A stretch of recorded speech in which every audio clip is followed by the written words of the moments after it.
firefighters congregating there. So what we're going to do is maintain the distancing, the washing of the hands, the face coverings, the temperature checks, wiping down equipment and apparatus, but also think about maybe more than one base camp so you can minimize the number of people there.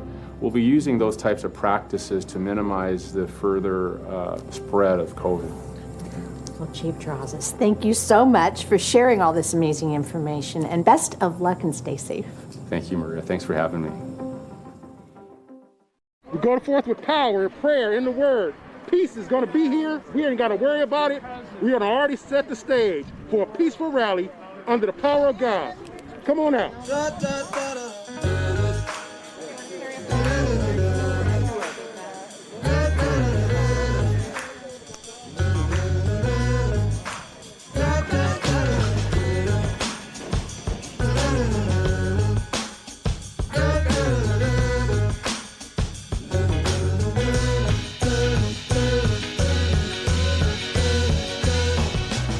Today we're having a unity march with LAPD.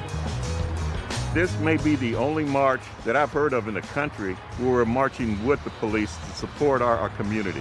Here we have a very close relationship with the community. The community reached out to us and they wanted to do something to show their togetherness with our station, and we're going to march with the community here today. That shows the unity between the community and the police department. Today's a day about unity. Today's about sharing a hurt to our very nation, and I look forward to having a great day marching in unison. This is a way for this community to heal, to unite, and we're doing so with our local NAACP chapter, our state senator who's here, shoulder to shoulder, lock and step with our community-based organizations, with our law enforcement partners. Everybody take a knee. LAPD officers, everyone take a knee. We will march until victory has come. We will cry out. We will march. We will stay strong. Amen. Amen. I'm smiling under here. No justice, no peace. No justice, no peace. No justice, no peace. No justice, no peace. No justice, no peace. No justice, no peace. There is a problem in the world, and we just want everyone to see it how the Black community sees it, and to open their mind for change, and to know that things can get better, and we want them to want things to get better along with us.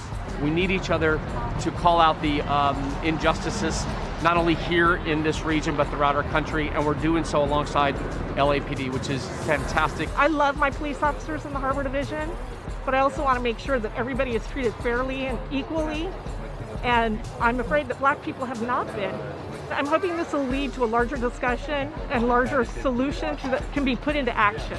Our goal is to let the community know that we're working with the police department, and we want fairness out of all of this. We want change like everyone wants it. There is change coming, and you young people, you guys can make the change, because in our generation, I'm 60 years old, in our generation, we didn't do it. But you guys don't believe in all this stuff. Everybody is one. That's what this generation believes in. The millenniums, more power to you, and I mean that too.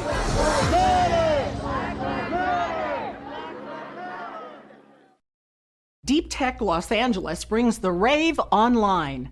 The Sweat Spot LA offers dance lessons, and Allowed Podcasts on LAPL has something for everyone. All this up next on Virtual Things to Do. Have you checked out Allowed Podcasts from the LA Public Library yet? These podcasts are recorded live in Los Angeles Central Library's Mark Taper Auditorium as part of the award-winning Allowed at Central Library speaker series presented by the Library Foundation of Los Angeles. Writers, artists, important thinkers, historians, and more contribute to this eclectic library of recordings. Allowed podcasts are updated on a weekly basis. Find the topics that you're passionate about online with the Allowed podcasts from the Los Angeles Public Library. Visit lapl.org/collections. The Sweat Spot is Ryan Heffington's warm and welcoming dance studio in the heart of Silver Lake. In a hub of the East Side arts community, Sweat Spot LA's classes include ballet, contemporary, modern, jazz, hip-hop, dance fitness, Gaga, Pilates, and a variety of emerging dance styles, and fitness classes specific to the 19 amazing teachers and choreographers. All are welcome to spend some time at the Sweat Spot. For more information about online classes, visit thesweatspotla.com. Every third Thursday of the month, check out Deep Tech Los Angeles Show on Frisky Radio, hosted by Placebo EFX. Frisky is a global underground electronic music service with the world's largest catalog of exclusive curated DJ mix sets from artists and DJs around the world. Frisky is the only music service of its kind. Get in your steps or dance like there's nobody watching. Explore Deep Tech Los Angeles at friskyradio.com. And that's a look at some virtual things to do.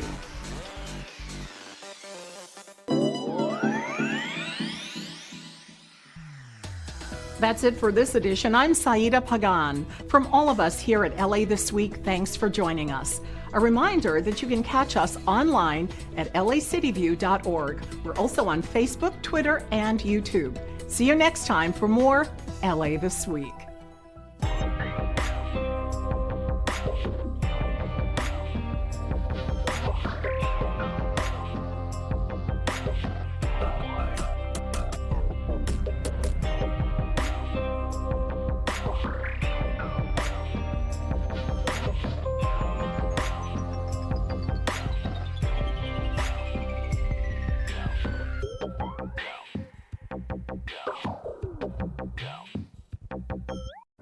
The two things I love the most, my family and my city, are right here in LA.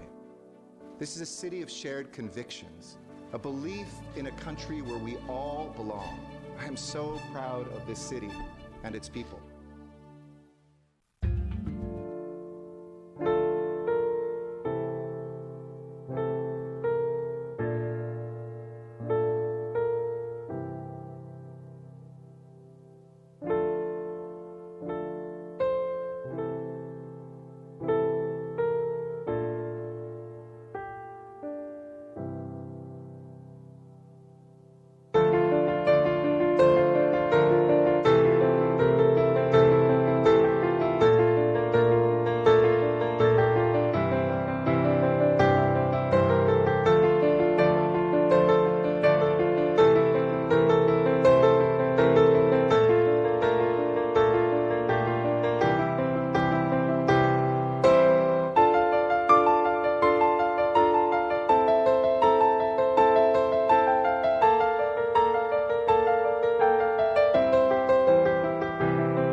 vote on, sure.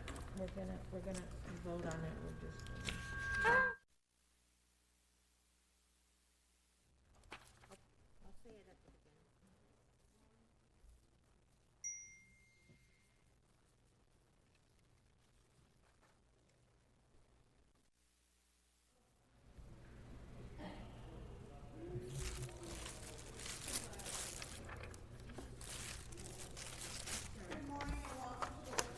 Council, today is Tuesday, June 16th. I'm Nuri Martinez, the President of the City Council. Madam Clerk, please call the roll. Blumenfield. Blumenfield present. Bonin. Bonin present. Buscaino. Buscaino present. Cedillo. Cedillo here. Cedillo present. Harris Dawson. Here. Weezer absent. Koretz. Present. Krikorian. Here. Lee. Present. Martinez. Present. O'Farrell. Present. Price. Present. Rodriguez. Here. Rue. Present. Wesson. Wesson here. 14 members present and a quorum, Madam President. Okay, Madam Clerk, what's the first order of business? Approval of the minutes of June 10th, 2020. Mr. Harris Dawson moves and Mr. Koretz seconds. Next. Commendatory resolutions for approval. Mr. Rue moves and Mr. Cedillo seconds. Next. Madam President, today is Tuesday and time for the flag salute. Yeah, can I ask Mr. O'Farrell to please lead us in the flag salute, sir? Thank you, Madam President. I'd be honored. Please rise. Place your hand over your heart. Ready? Begin. I pledge allegiance to the flag of the United States of America and to the republic for which it stands, one nation, under God, indivisible, with justice for all. Liberty and justice for all, someday.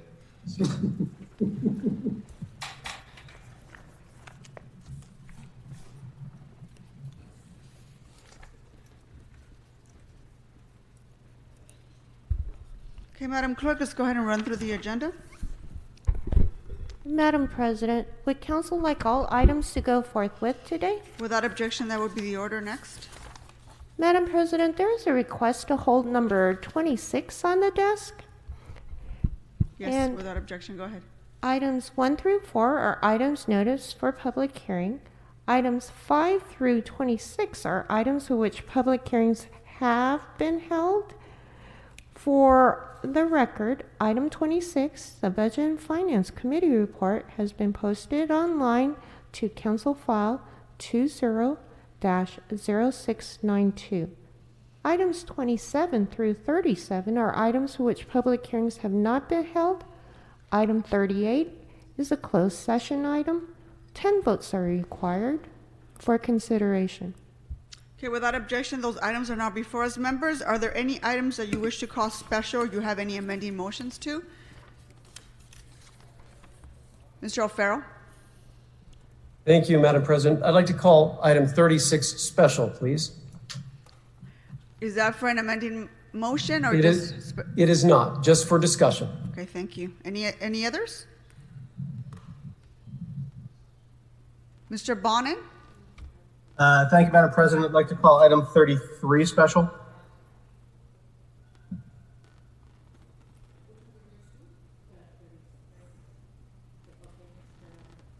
Any others, Mr. Bonin? No, thank you. Okay, Mr. Krikorian? Thank you, Madam President. I'd like to call item 7 special, please. For an amendment? No, only to move the report of the ad hoc committee on comprehensive job creation plan. Is there a second to this? Yeah, I will go ahead and second that. Any others, Mr. Krikorian? No, that will be it. Thank you. Anyone else?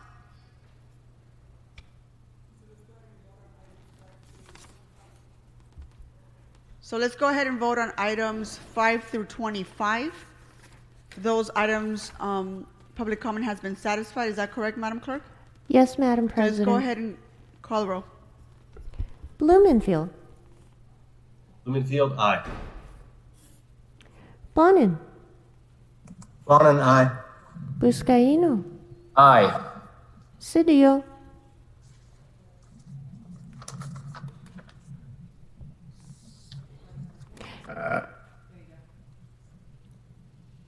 Cedillo, aye. Harris Dawson. Yes. Koretz. Yes. Krikorian. Aye. Lee. Aye. Martinez. Aye. O'Farrell. Aye. Price. Aye. Rodriguez. Aye. Rue. Aye. Wesson. Wesson, aye. 14 ayes. These items are all adopted. Okay, let's go ahead and vote on item 26. Call the roll. Wait, which one? Blumenfield. Blumenfield, aye. Bonin. Bonin, aye. Buscaino. Buscaino, no. Cedillo. Cedillo, no. Harris Dawson. Yes. Koretz. This is the motion. Councilmember Koretz. Aye. Krikorian. Aye. Lee. No. Martinez. Aye. O'Farrell. Aye. Price. Aye. Rodriguez. Aye. Rue. Aye. Wesson. Wesson, aye. 11 ayes, 3 noes. The item is adopted. Okay, Madam Clerk, let's go ahead and move on to public comment. Just go ahead and read the call-in information. Madam President, could I ask to also be recorded as a no on that last item? On item 26, Yes. please record Mr. Koretz as a no on item 26. Thank you. Can we go ahead and move on to public comment now? Madam Chair? Yes? I can't hear you, Mr. Cedillo.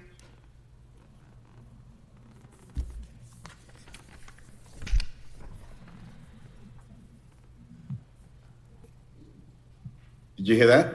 No. Oh, I'm sorry. I said Cedillo, no to aye. I'm sorry, repeat that one more time? Cedillo, no to aye in the previous vote. You want to change your vote from no to an aye? Correct. All right, can you please make that notation? Do we have to take the roll one more time? Why don't we try to do It that? is best to do Yeah, so, let's Madam go ahead President. and take another revote on item 26. Please call the roll. Blumenfield. Blumenfield, aye. Bonin. Bonin, aye. Buscaino.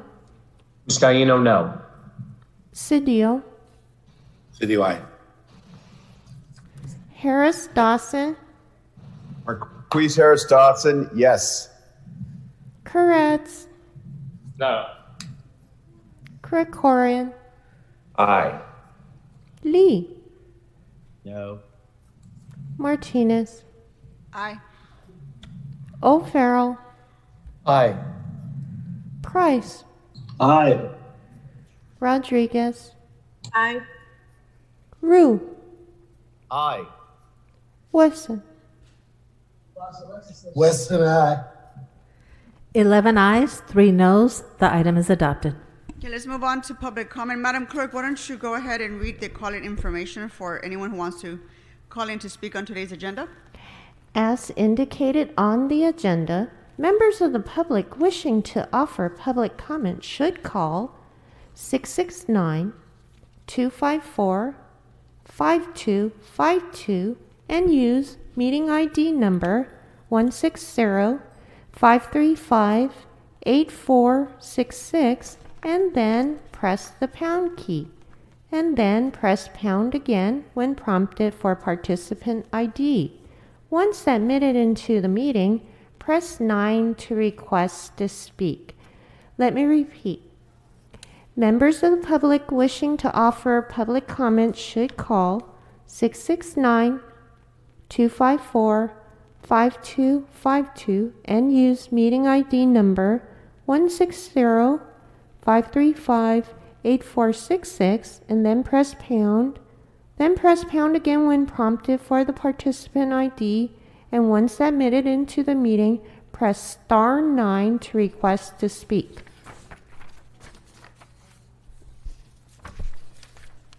Madam President, would you like me to announce the speaking rules? Yes, sir. Please go right ahead. Thank you. To members of the public calling in to speak, when it is your turn to speak, please state which of the agenda items you'd like to speak on. You have 1 minute per item to speak, up to 3 minutes total, and 1 minute for general public comment. We will tell you when your time is up. I should note items that have already been voted on are not subject to public comment. When speaking on the agenda items, you must be on topic. Our goal is to get through as many speakers as we can. If you're not speaking on topic, or if we cannot tell whether you're speaking on an agenda item, you will get one brief warning from me or the president. If you do not immediately get clearly on topic or again stray off topic, the president will cut you off and you will forfeit the rest of your speaking time, and we will move on to the next speaker. We will take 40 minutes total public comment. For members of the public calling in to speak, as soon as you hear someone address you, you are live in the council meeting. If you are also listening to the council meeting on your computer, channel 35, or other device, please turn down the volume on those devices immediately. There is a time delay between the live meeting and the broadcast on those devices, and it will cause confusion if you continue to listen on your other devices. Two other announcements.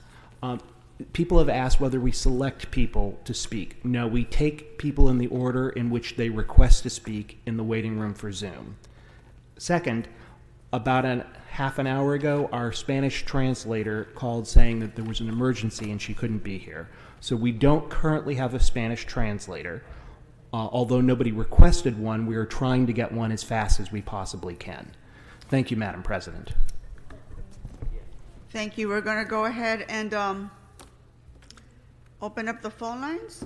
Mr. City Attorney, do you just want to remind us what items are before us now, since the majority of our items in today's agenda, public comment was already satisfied? Yes, Madam Speaker. So open for public comment are items 1 through 4 and 27 through 38. Items 5 through 26 have already been voted on. You can talk about some of the subject matter if you want to in general public comment, but you cannot speak on it as an agenda item. Please state your name and what item you'd like to speak on. Hi, my name is Luke Kim. Speaking on items 26, 33, 36 in general comment. Okay, Speaker, so you can't speak on item 26. If you want to talk about it in general public comment, you can, but your other items that you listed were open to public comment. And I think you listed... That's fine. Yeah, I think you listed 3 of them, so you have 3 minutes. Chris, you have 3 minutes, sir, for your items and 1 minute for your general public comment. Go ahead. For sure. Mitch O'Farrell, this $30 million in coronavirus relief to the fucking Hollywood Walk of Fame while people are dying out here is super disrespectful. My grandmother died back in April and we still haven't been able to bury her. And I think you're just a disingenuous horror movie grandma, and I hate your guts. And if y'all really don't want to pull more from LAPD for now, please support putting the vacancy tax on the ballot on item 33. And not make it a one-line confusing item that dooms it to fail. This is such a strong way to help people to get into housing and brings in revenue. And you have like $288 million already of a shortfall, right? So please support it. Please make it detailed. Please make it a strong movement. We've been waiting on this report for a while, and it's finally happening. For general comment, I want to go back to that budget. $100,000 more from Yuri and Monica to give cops to tell them to have them tell preteen black boys that they're scared of them, you know? I don't want more money going into cops. We're saying defund the police. Please take this motion off the table. And I just want to bully some council members for the rest of general comment. John Lee, you're an evil Kewpie mayonnaise baby. Fuck you. Fuck you, Paul Koretz, you melting Scooby-Doo villain. Fuck you and your racist dimple, Joe Buscaino. I would say I would yield my time, but the people will not yield their time anymore. Thank you.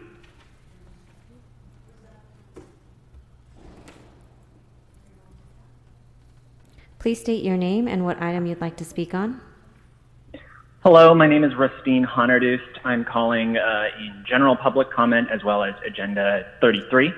As long as I've been following politics, I've seen a handful of angry landlords and business owners hold back progressive issues in this city.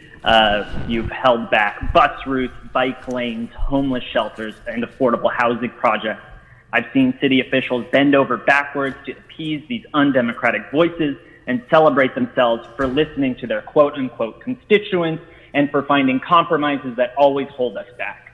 But now, with tens and hundreds of thousands of people out in the streets demanding that you defund the police and redistribute these funds back into our communities, you say you can't legislate by hashtag. This is absolutely unacceptable, and the people will not stand for this. You need to defund the police. $1 million in cuts won't do it, and we won't get out of the streets until you cut it down by billions. You need to make the vacancy tax law. You need to protect your citizens. You need to stand up for what is right. You need to do your goddamn job. I yield my time. Fuck you. Thank you, Speaker. Please state your name and what item you'd like to speak on. Hi, can you guys hear me? Yes. Okay. My name is Zach. I would like to comment on agenda item 28, 32, 33, and general comment, please. Great. You have 3 minutes for your items and then 1 minute of general. Great. Thank you very much. First, on agenda item 28, vote no on this and any other bill that comes up that demands that you make to ignore environmental regulation so we can build a pipeline. Pipelines are continuously parts of our infrastructure that are always breaking. They are never kept up by the companies that are running them, and then they demand new pipelines rather than fixing the old ones. I don't want to have my kids growing up in waste. Do not vote to allow a removal for environmental regulation. That is ridiculous. Our planet is burning up. Now is not the time. We need more regulation, not less. On item number 32, in general, and also just in general, do not cut money from services that help the homeless when you're trying to give more money to the LAPD. Any amount of money that you need to help the homeless, take it from the LAPD. On item number 33, it is incredibly important that you charge a vacancy tax. As someone who has lived for a long time both in District 13, in Echo Park, Silver Lake, and Hollywood, is constantly dealing with housing shortages, not because of the influx of people coming in, but the amount of apartments that are in houses that are being owned and rented out by Airbnb or being held by foreign investors or people who don't live in this city. It's absolutely ridiculous that this has been going on for years, and the city council has continued to not do anything about it. Charge a vacancy tax. We need to be dealing with all of these empty condos that we have. We should not have homeless people on the street when we have so many empty houses.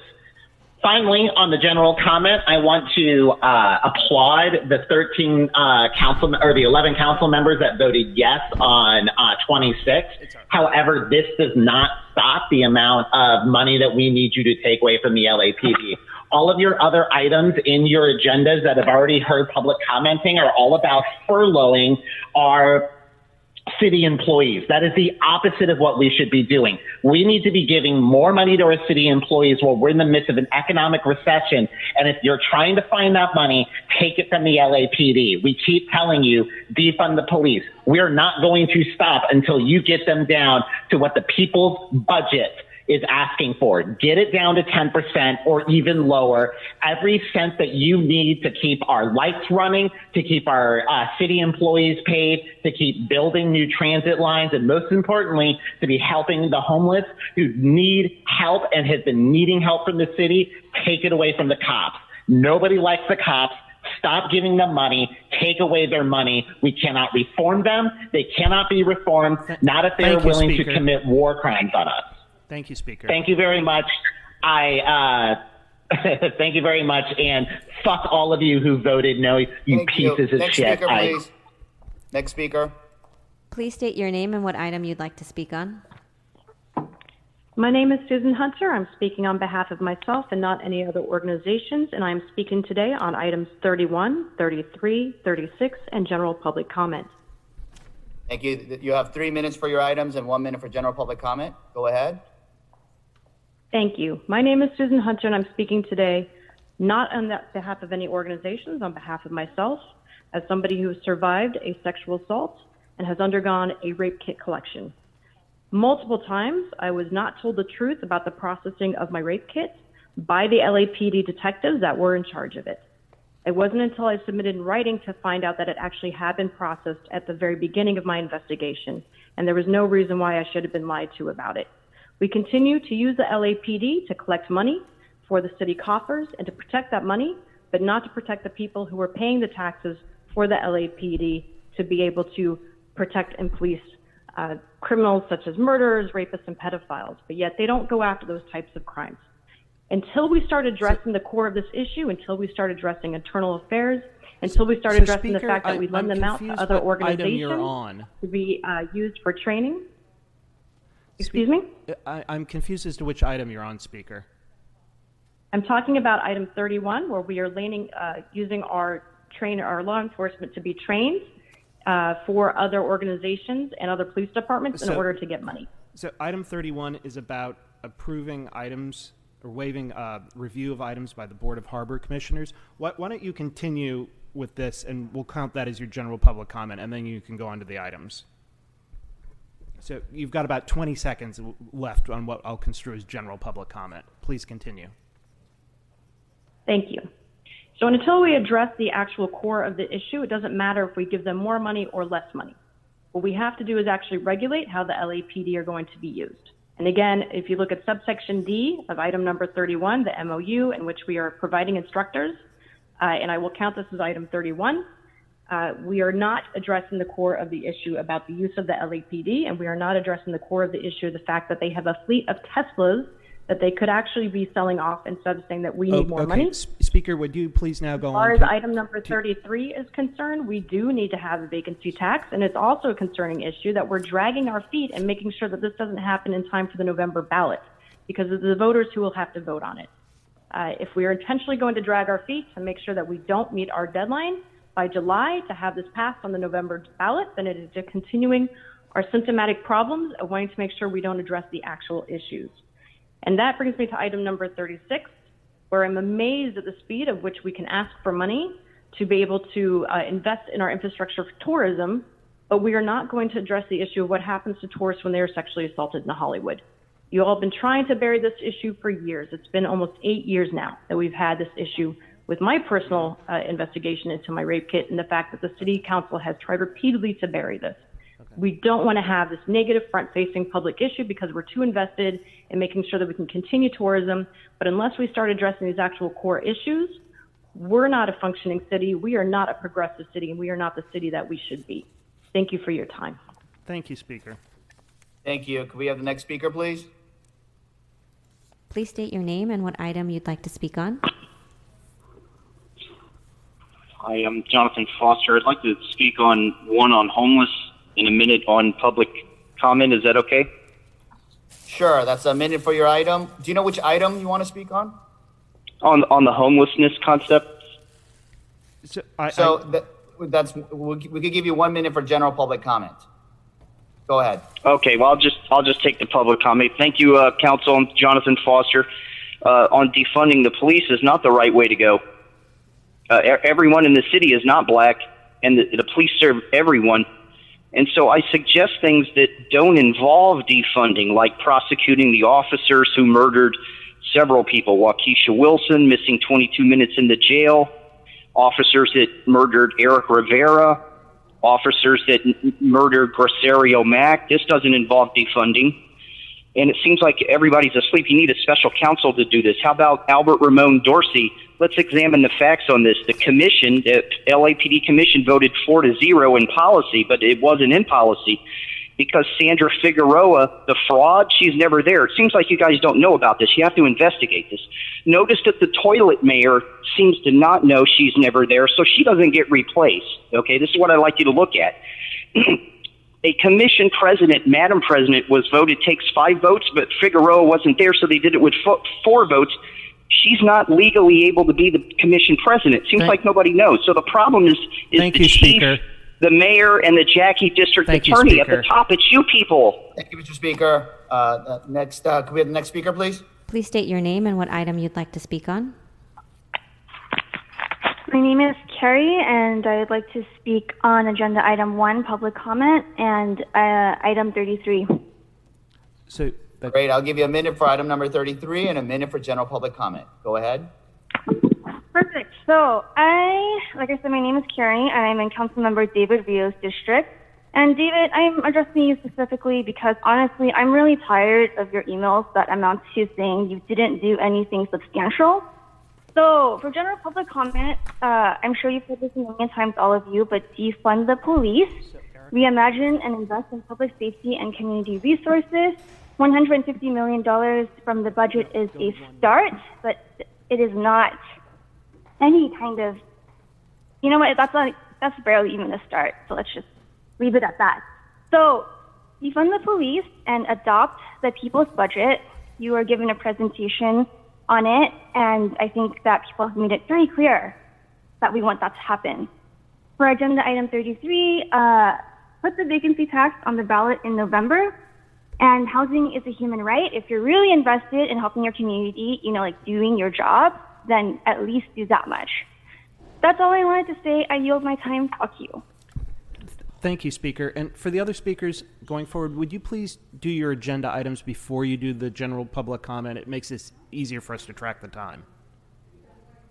Thank you. Can we have the next speaker, please? Please state your name and what item you'd like to speak on. Hi there. Can you hear me? Yes, go ahead. Which items? Hi there. My name is Maybe a Girl. My pronouns are she, her, and I'd like to make a public comment on item 33 and a general public comment. Sure, I'll give you a minute for each. Go ahead with 33 first, and then your general public All comment. right. Thank you. Concerning item 33, I'm in favor of a vacancy tax. Homelessness is deeply tied to racial injustice. As you know, the results of the 2020 homeless count were just released and show a 13.6 increase in people experiencing homelessness in LA since 2019, and Black Angelenos are represented 4 times greater in the unhoused population than in the overall population.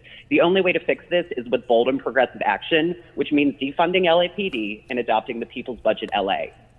For my general public comments, I wanted to note that I'm an elected city official serving as a council person and the treasurer-elect for the Silver Lake Neighborhood Council. I can't speak for the entire Silver Lake Neighborhood Council, but as an individual, I demand that you take action to defund LAPD and adopt the People's Budget LA. As a local representative myself, I know that you know that your job is to listen to your constituents and act accordingly. You've seen the tens of thousands of Angelenos marching in the streets that you govern, and you've heard the calls to drastically defund LAPD, reimagine community safety, and to adopt the People's Budget. You alone have the power to do this before July 1st. If the council is unwilling to commit to the demands of your constituents, the entire council should resign, along with Eric Garcetti, after you fire Michael Moore. Marching with us in the streets is cheap and performative when you have the power to make change, but actively choose not to. Looking at my council member specifically, Mitch O'Farrell. Black Lives Matter, I yield my time. Thank you. Can we have the next speaker, please? Please state your name and what item you'd like to speak on. Hello, can you hear me? Yes, please Yes, we state can. your Go name. ahead. Which items would you like to speak on? Hi, I'm here to speak on items 1, 11, and 33. Great. We'll give you 3 minutes, a minute each for each of the items. Go ahead. Hi, my name is Via Bia. I'm from District 13, and I'm a mother of an LAUSD student. I'm here to say that I agree with making the vacancy tax a law, and I am against Mitch O'Farrell seeking $30 million for the Hollywood Walk of Fame, especially at this moment. If we're going to have coronavirus funds, we should give it to people in need, and we should give it to support healthcare workers. I'm here to support the People's Budget of LA and organizers at Black Lives Matter. We're at a critical and beautiful moment in history where our citizens are roundly and vocally calling to treat our budget as a moral document as it is. We fund the police. We have a choice of care and not cops. We have chosen to stop treating our unhoused populations as criminals and instead offer what is actually needed, homes and health care. We have chosen education instead of ignorance. We will not act like police brutality is part of a social contract we must live by. We demand services that deal with the root causes of our community's issues instead of living in fear of a militarized police state. Speaker, I don't understand which item you're speaking on. It sounds like you're on I started with items 11 and 33 and moved on to item 1. So we already voted on item 11, so please do 1 or 33. I'm on item 1. I already spoke on item 33, saying that I agree with making the vacancy tax a law. Do you have that? Yes, item 1 is a hearing for an alcohol license. Is that what you were speaking on? Apologies. No, I mean, I thought item 1 was public comment. Okay, let's take you to general public comment. Thank you. So we demand services that deal with the root causes of our community's issues instead of living in fear of a militarized police state. You can come along with us and act as responsible elected officials who work for the people, or you can resign. It is time to shit or get off the pot. Black Lives Matter.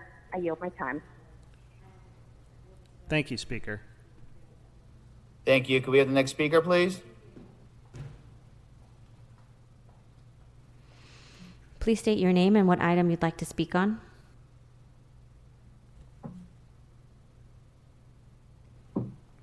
Please state your name and what item you'd like to speak on. Can you hear me? Yes, we can.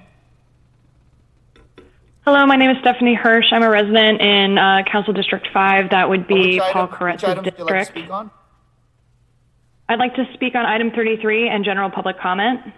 Great. So I'll give you a minute for item number 33 and a minute for general public comment. Go ahead. Thank you. So on item 33, I'm calling in support of the proposed tax, the vacancy tax. Right now, thousands are living and dying on the streets because of the economic fallout due to the twin pandemics of COVID and racism, which is a public health crisis. This will result in a huge spike in homelessness, as reported by the LA Times. Housing is a human right, but our electeds, all of the people in this body, have failed to act and protect us when we need them most. This will subject Angelenos to financial ruin, the weight of which will most burden our Black and Latinx neighbors. We demand reinvestment in our communities that are proportionate to the crisis we are facing now and that have plagued BIPOC communities for decades. Because of the inaction of this council, it is more important than ever that this go on the ballot so that the constituents to vote on. And in regards to general public comment, I have a message to Councilperson Blumenfield that is a larger question to the entire city council, which is, when I spoke with a staffer of yours, the sentiment was suggested that the council's hands are tied, and that when it comes to adopting the people's budget, that the responsibility to take this kind of action lays in the county. And if that's the case, what do you do? When I spoke with one of your staffers, they had said that perhaps the responsibility relies on a disaffected electorate, meaning us, the public. And so who do you belong to? To quote Melina Abdullah, do you belong to the people or do you belong to the police? And if you will not take action, the people will. I yield my time. Thank you. Could we have the next speaker, please? Please state your name and what item you'd like to speak on. Hi, my name is Caitlin Better. I would like to speak on item 33 and make a general public comment. Sure, you get a minute for each. Start with item 33 first, please. Okay, perfect. I urge this council to adopt a vacancy tax to the November ballot. Wealthy investor and landlord money could do a world of good if invested into the community and would help with the myriad of housing and homeless problems that Los Angeles currently faces. We're also facing this unprecedented crisis, and this measure would be a great step for this council to take to address both of these crises. And now moving into my general public comment, I urge this council again to adopt a people's budget for Los Angeles. Mayor Garcetti's decision to remove $150 million from the LAPD budget is a drop in the bucket and would still leave the LAPD with 50% of unrestricted funds. We need to defund the police, not give them more money to commit atrocities. They have taken 600 lives since 2012, and they are currently using chemical weapons banned for use in wartime against peaceful protesters. Imagine what the money that is currently being used to take lives could do if it instead was invested in our schools, in housing, and especially in healthcare during this pandemic. Yesterday, community organizers from Black Lives Matter did your jobs for you and laid out a bold vision for the future of Los Angeles. We, the people, have been asking the city council to adopt a budget for the people incessantly. We know you've heard us, and now we are waiting for you to really listen. I also ask the council, as a side note, to consider continuing to live stream the meetings when in-person sessions continue, because those of us who work during the day and cannot physically attend would also like to participate. Thank you very much for your time. Please adopt the people's budget. I yield whatever time is left. Thank you very much. Can we have the next speaker, please? Please state your name and what item you'd like to speak on. Hi, my name is Katie. I would like to speak on items 28, 33, 34, and general public comment. Sure, I'll give you a minute for 28, 33, 34 each, and then a minute for general public comment. Go ahead. So first, I just wanted to agree with I'm sorry, Zach, Katie, I'm sorry. 28 was already voted on. So you can speak on a minute for 33, a minute for 34, and general public comment. I apologize. Go ahead. Sorry, Mr. Rue, actually 28 wasn't voted on. That was 26. Oh, sorry about that. Go ahead, Katie. Okay, I'll go ahead. As far as 28 goes, I would like to agree with Zach that we should vote no on 28, no on pipelines. That's actually all I wanted to say on 28. On 33, I think that I want to just echo the community and say how important it is that we move forward, passing a vote on vacancy tax and get it on the November ballot. And on 34, I want to point out, leading into my general public comment, this number should be much, much higher, less than $500,000 to support the LGBT center and home and seniors is really disgraceful when you look at the amount of money that we're giving to the LAPD. So this number should be much higher. And I want to take that into my general public comment. I watched the presentation of the people's budget yesterday. I would like to express how important it is that the council members commit to adopting the people's budget.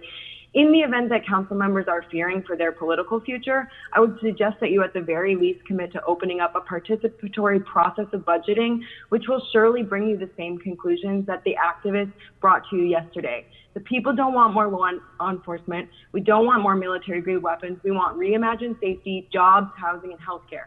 $150 million should be just the beginning. There are surely people who will tell you otherwise, that divesting further from law enforcement will lead to chaos and violence. This is white supremacy in action. We are begging you not to take the path of your political predecessors in conjuring racialized images of made-up monsters that you will then vow to protect the public from. This is an old trick that we will not fall for. Police do not prevent crime. What will prevent crime is dismantling white supremacy. The stakes of your actions right now cannot be higher, and I can imagine that that would bring some of you anxiety.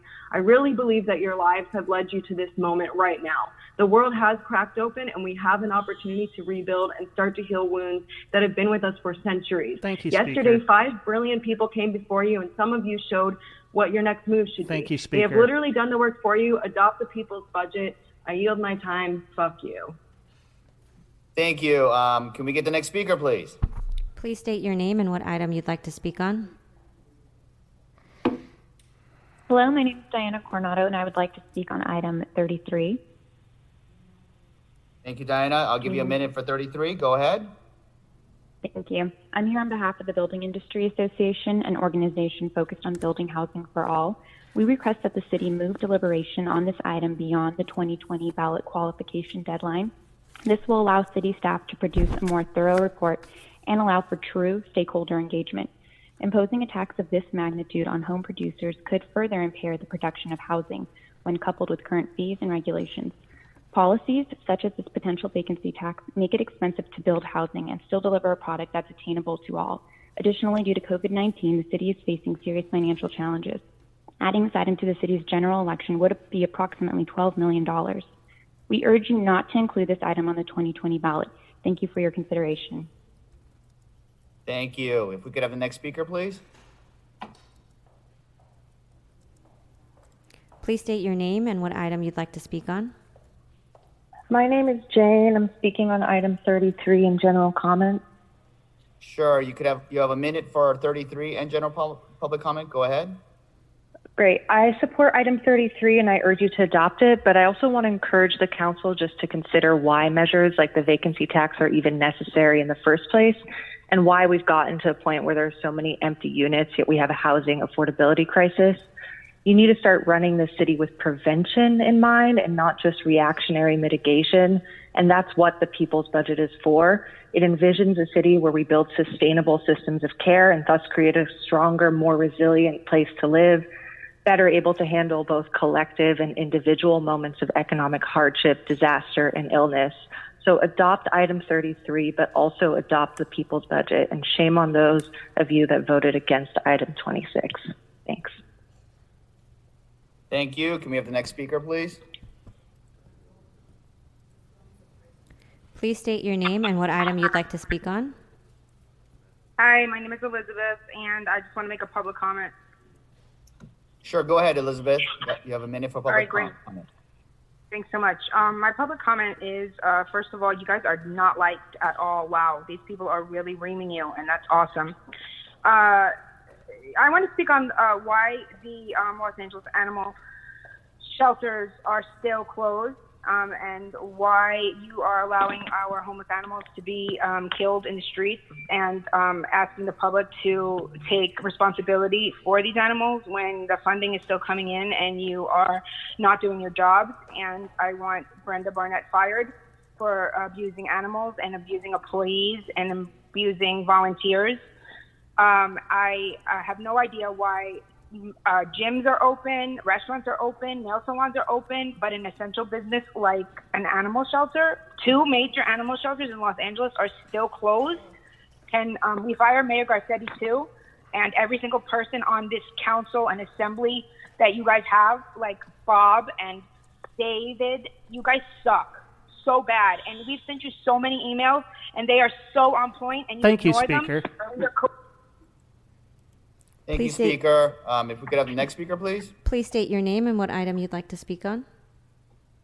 Hi, yes, this is Richie. Excuse me, this is Richie Sergenko from People City Council and Sunrise Movement. I'd like to speak on item 33 and public comment.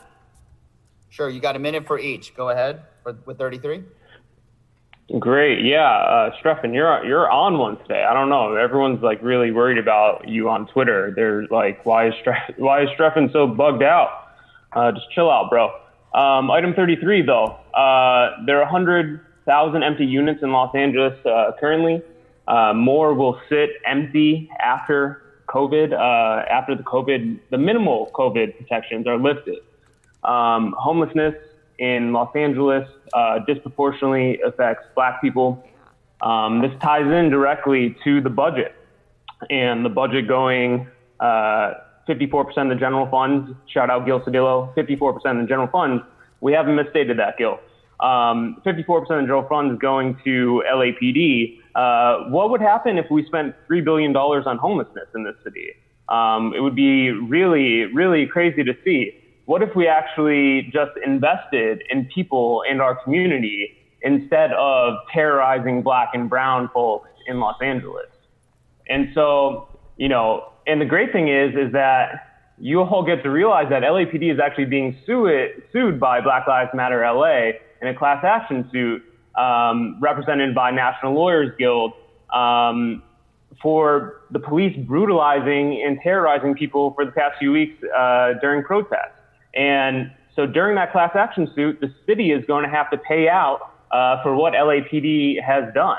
And so why don't you just get rid of these violent terrorists, and you all won't have to pay up in a civil suit for what they do in their misgivings. And then I'll go on to public comment. You know, shout out Nuri Martinez for allowing BLM and People's Budget Coalition to come in to give that presentation tomorrow. Nuri, I think that was a really big step, and I appreciate you. But I do want to say fuck John Lee and Buscaino and Paul Corrett. Paul Corrett specifically, though. Paul, I don't know if you want this smoke. You're going to make yourself a target, Paul, and I hope you're listening. We know, Paul. We know things. And so I'm not sure if you really want this. I think you all should just adopt the People's Budget LA, defund the police, and we can get rid of these violent terrorists out of the black and brown communities in Los Angeles. I appreciate you all, except Lee, Buscano, and Correct. You're all shitty people. And I yield my time. Fuck you. Thank you. Can we get the next speaker, please? Mr. Chair? Yes. Since my name called out, I think, yes, important to note that the budget is somewhere between 17 and 18% of the overall city budget. This is too important to play games with. These matters, which we will do, require us to be very exact and precise, nuance. It's difficult for some people to appreciate. And so I just want to note that the police budget is somewhere between 17 and 18% of our overall city budget. Thank you very much. Thank you, Mr. Cedillo. If we could go on to the next speaker, please. Please state your name and what item you'd like to speak on. Yes, my name is Richard. I'd like to comment on item 33 and general public comment. Okay, Richard, you have a minute for each. Why don't you start with 33? Go ahead. All right. For 33, I'd like the council to vote yes to put the vacancy tax on the November ballot. There's a serious housing crisis here, and vacant units are a huge part of it. And we have too many problems with being unable to afford housing, unable to get housing. Just do it. As for general public comment, good on you for voting yes on cutting funding from the police, but 100 to 150 million is maybe not even 1% of the police budget. And given the problems we have in LA, the LAPD are not solving them. We're not getting our money's worth giving the LAPD virtually half of the budget, while they turn most of the most expensive toys from that half on law-abiding citizens. It's not making sense. So please invest that in social workers, in education, in jobs, in mass transit, things that would mean that the cops have less reason to come out at all. I yield my time. Thank you. Thank you. Can we have the next speaker, please? Please state your name and what item you'd like to speak on. Oh, hey, Nuri, it's Sabrina. Can you hear me? What items would you like to speak on? I would like to speak on item number 33 in general public comment. Sure, you have a minute for both. Go ahead. Start with 33. Great. Item number 33. So the vacancy tax. Urge you to vote yes. Obviously, y'all are always talking about the difference between good landlords and bad landlords. Well, here is a chance for you to put your money where your mouth is. Vote yes on a vacancy tax. Let us put it on the ballot. And for folks at home listening, you should know that once this gets on the ballot, we don't have a lot of time, because the California Apartment Association or Apartment Association of Greater Los Angeles and all these other groups, they're going to spend a fuck ton of money campaigning against it. They're going to run a disinformation campaign. We have to be vigilant. We have to be strong. We have to campaign for this a lot because we are up against a powerhouse. They are going to tell all sorts of lies like that this is going to make the cost of housing go up. It's not true, and we need to continue to work hard against it even once it gets on the ballot. Now, for general public comment. It has been about a year since I stood in front of you all and threatened to replace you, and threatened to organize you all out of a job. And it is coming just about time for the first of you to pay the piper, isn't it, David?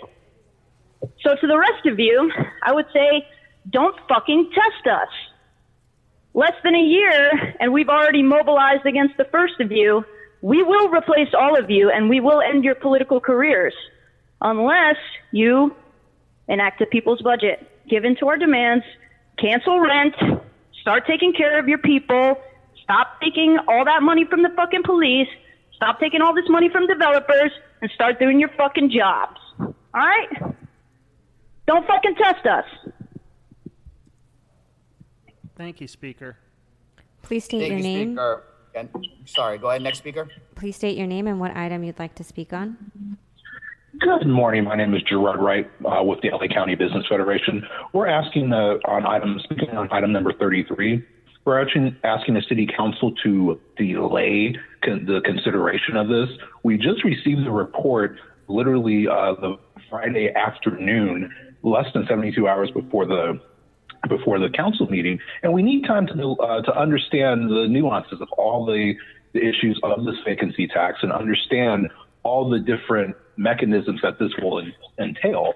With all the need for information, especially the need for gaining 2/3 vote because it's a special tax, you need to have broad stakeholder input to allow this study to take place, to allow the conversation to take place, to figure out the right solution and move forward. So we urge a delay, look at it for 2022. 2020 is not the right time. We have COVID, we have all the economic impacts that are occurring because of the social and health pandemic, and we urge for the City Council to delay this. Thank you. Thank you. Could we have the next speaker, please?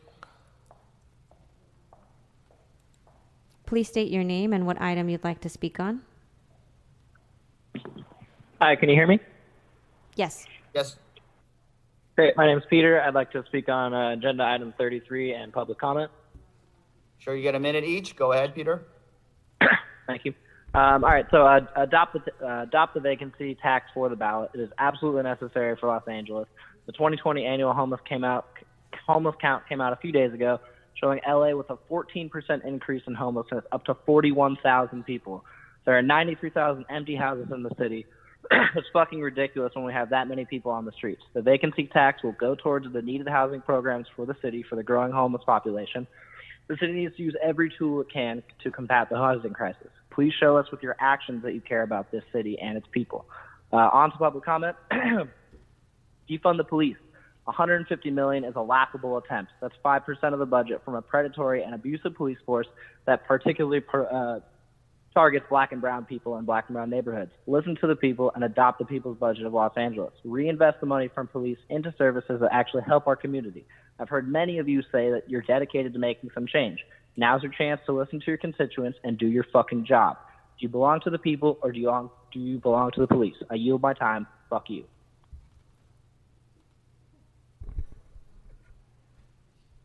Okay, Madam Clerk, that concludes public comment on today's agenda. Let's go ahead and move on and vote on items 1 through 4. Go ahead and call the roll. Madam President, items 1 through 4, as well as 27 through 32, 34, 35, and 37 can be voted on also. Go ahead and call the roll. All right. Blumenfield. Blumenfield, aye. Bonin. Bonin, aye. Buscaino. Buscaino, aye. Cedillo. Cedillo, aye. Harris Dawson. Yes. Koretz. Aye. Krikorian. Aye. Lee. Aye. Martinez. Aye. O'Farrell, Aye. Price,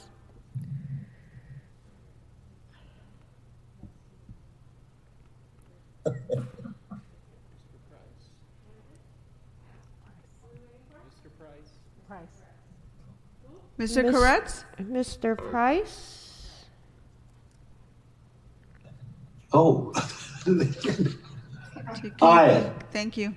Rodriguez, Aye. Rue, Aye. Wesson. Wesson, aye. 14 ayes. These items are adopted.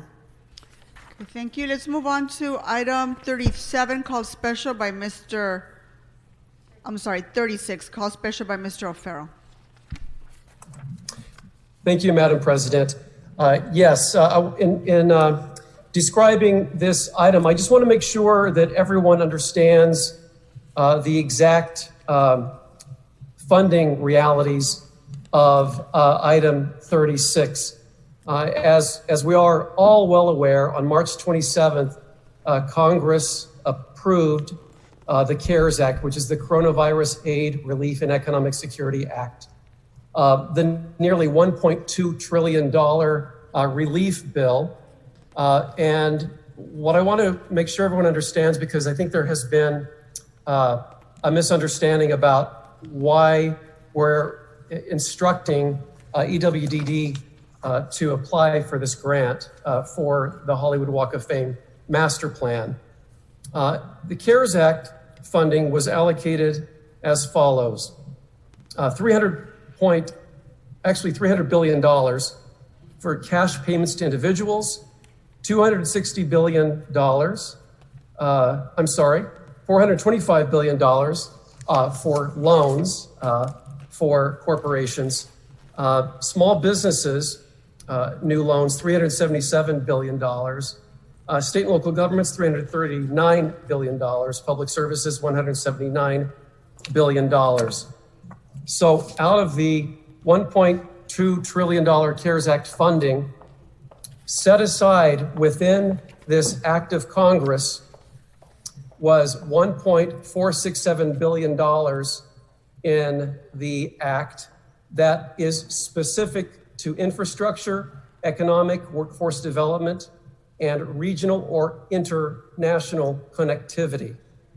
That money, if not allocated for that purpose, well, it can't be allocated for any other purpose.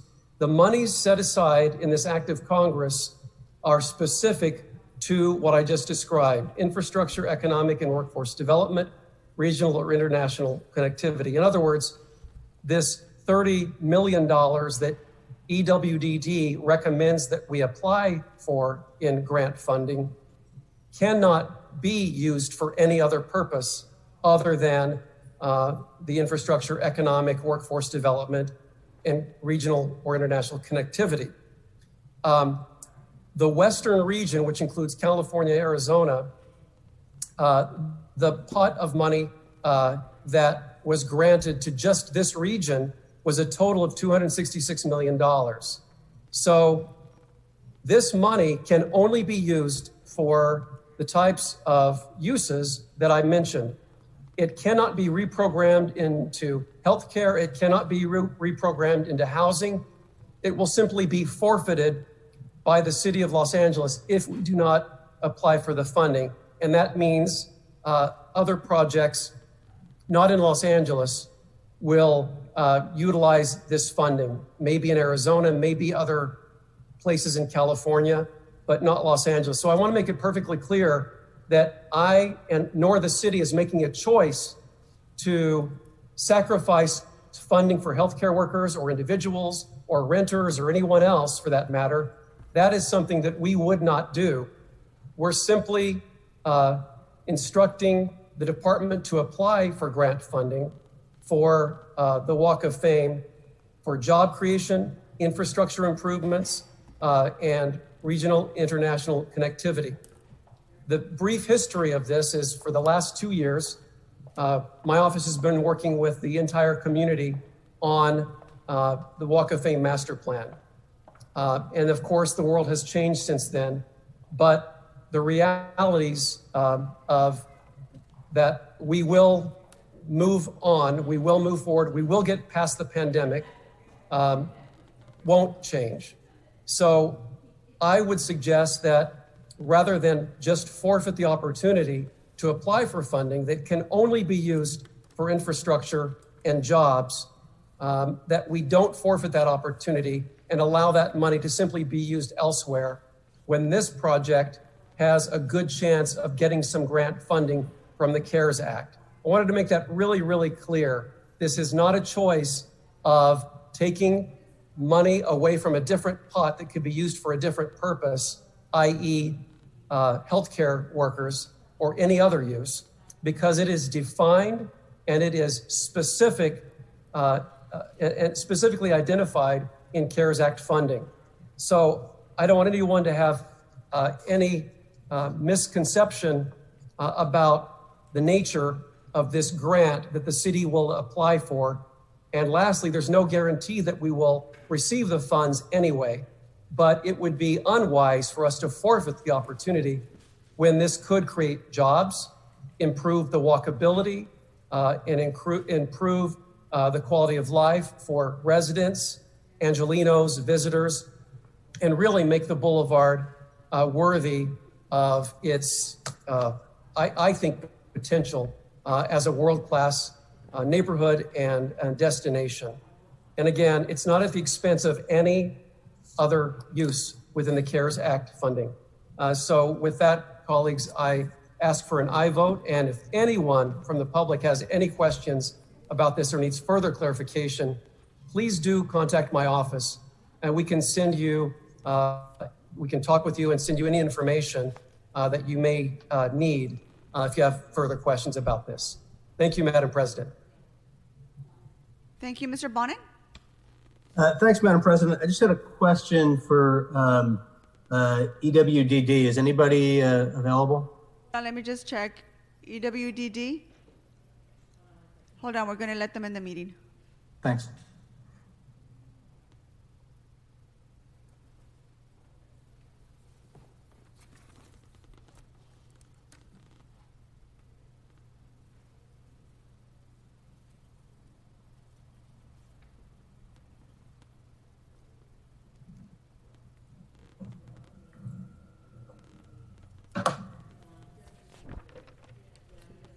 Mr. Bonnet, doesn't appear like anyone from the department is on. Let me see if I can't get a hold of someone. Hold on for just a second. Sure.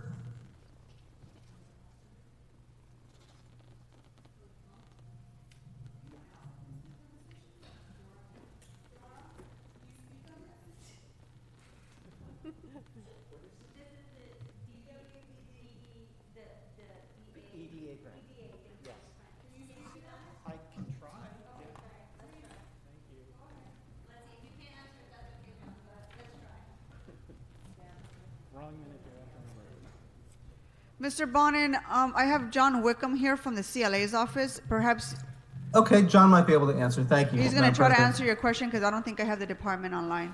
Okay, thank you. Mr. Wickham, you want to go ahead and Mr. try? Wickham, I'm wondering if you know what other, if any other, applications the City of Los Angeles is making to this fund and what the deadline is?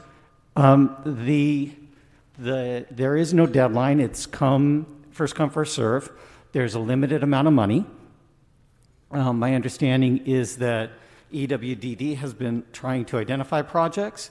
CLA has also been working to identify projects, but this is the only project that so far has come forward with a request for the city to send in an application. Does it need to be a sort of a brick and mortar project, or can it be a program? They are looking for brick and mortar projects. Okay. The reason I ask, I'd like EWDD then to report back on what else they're going to be applying for, and since it can be used for economic development and for jobs, I'm wondering if there's a way to plug this funding source into the exceptional and worthwhile proposal that Mr. Wesson and Ms. Martinez made at the beginning of the pandemic to be providing jobs for people in Los Angeles through their People's Bailout LA motion. That seems like a potentially great source of funding for a program that can be providing jobs for people in communities that are underserved and hard hit. And I'd like to know what the potential is for that.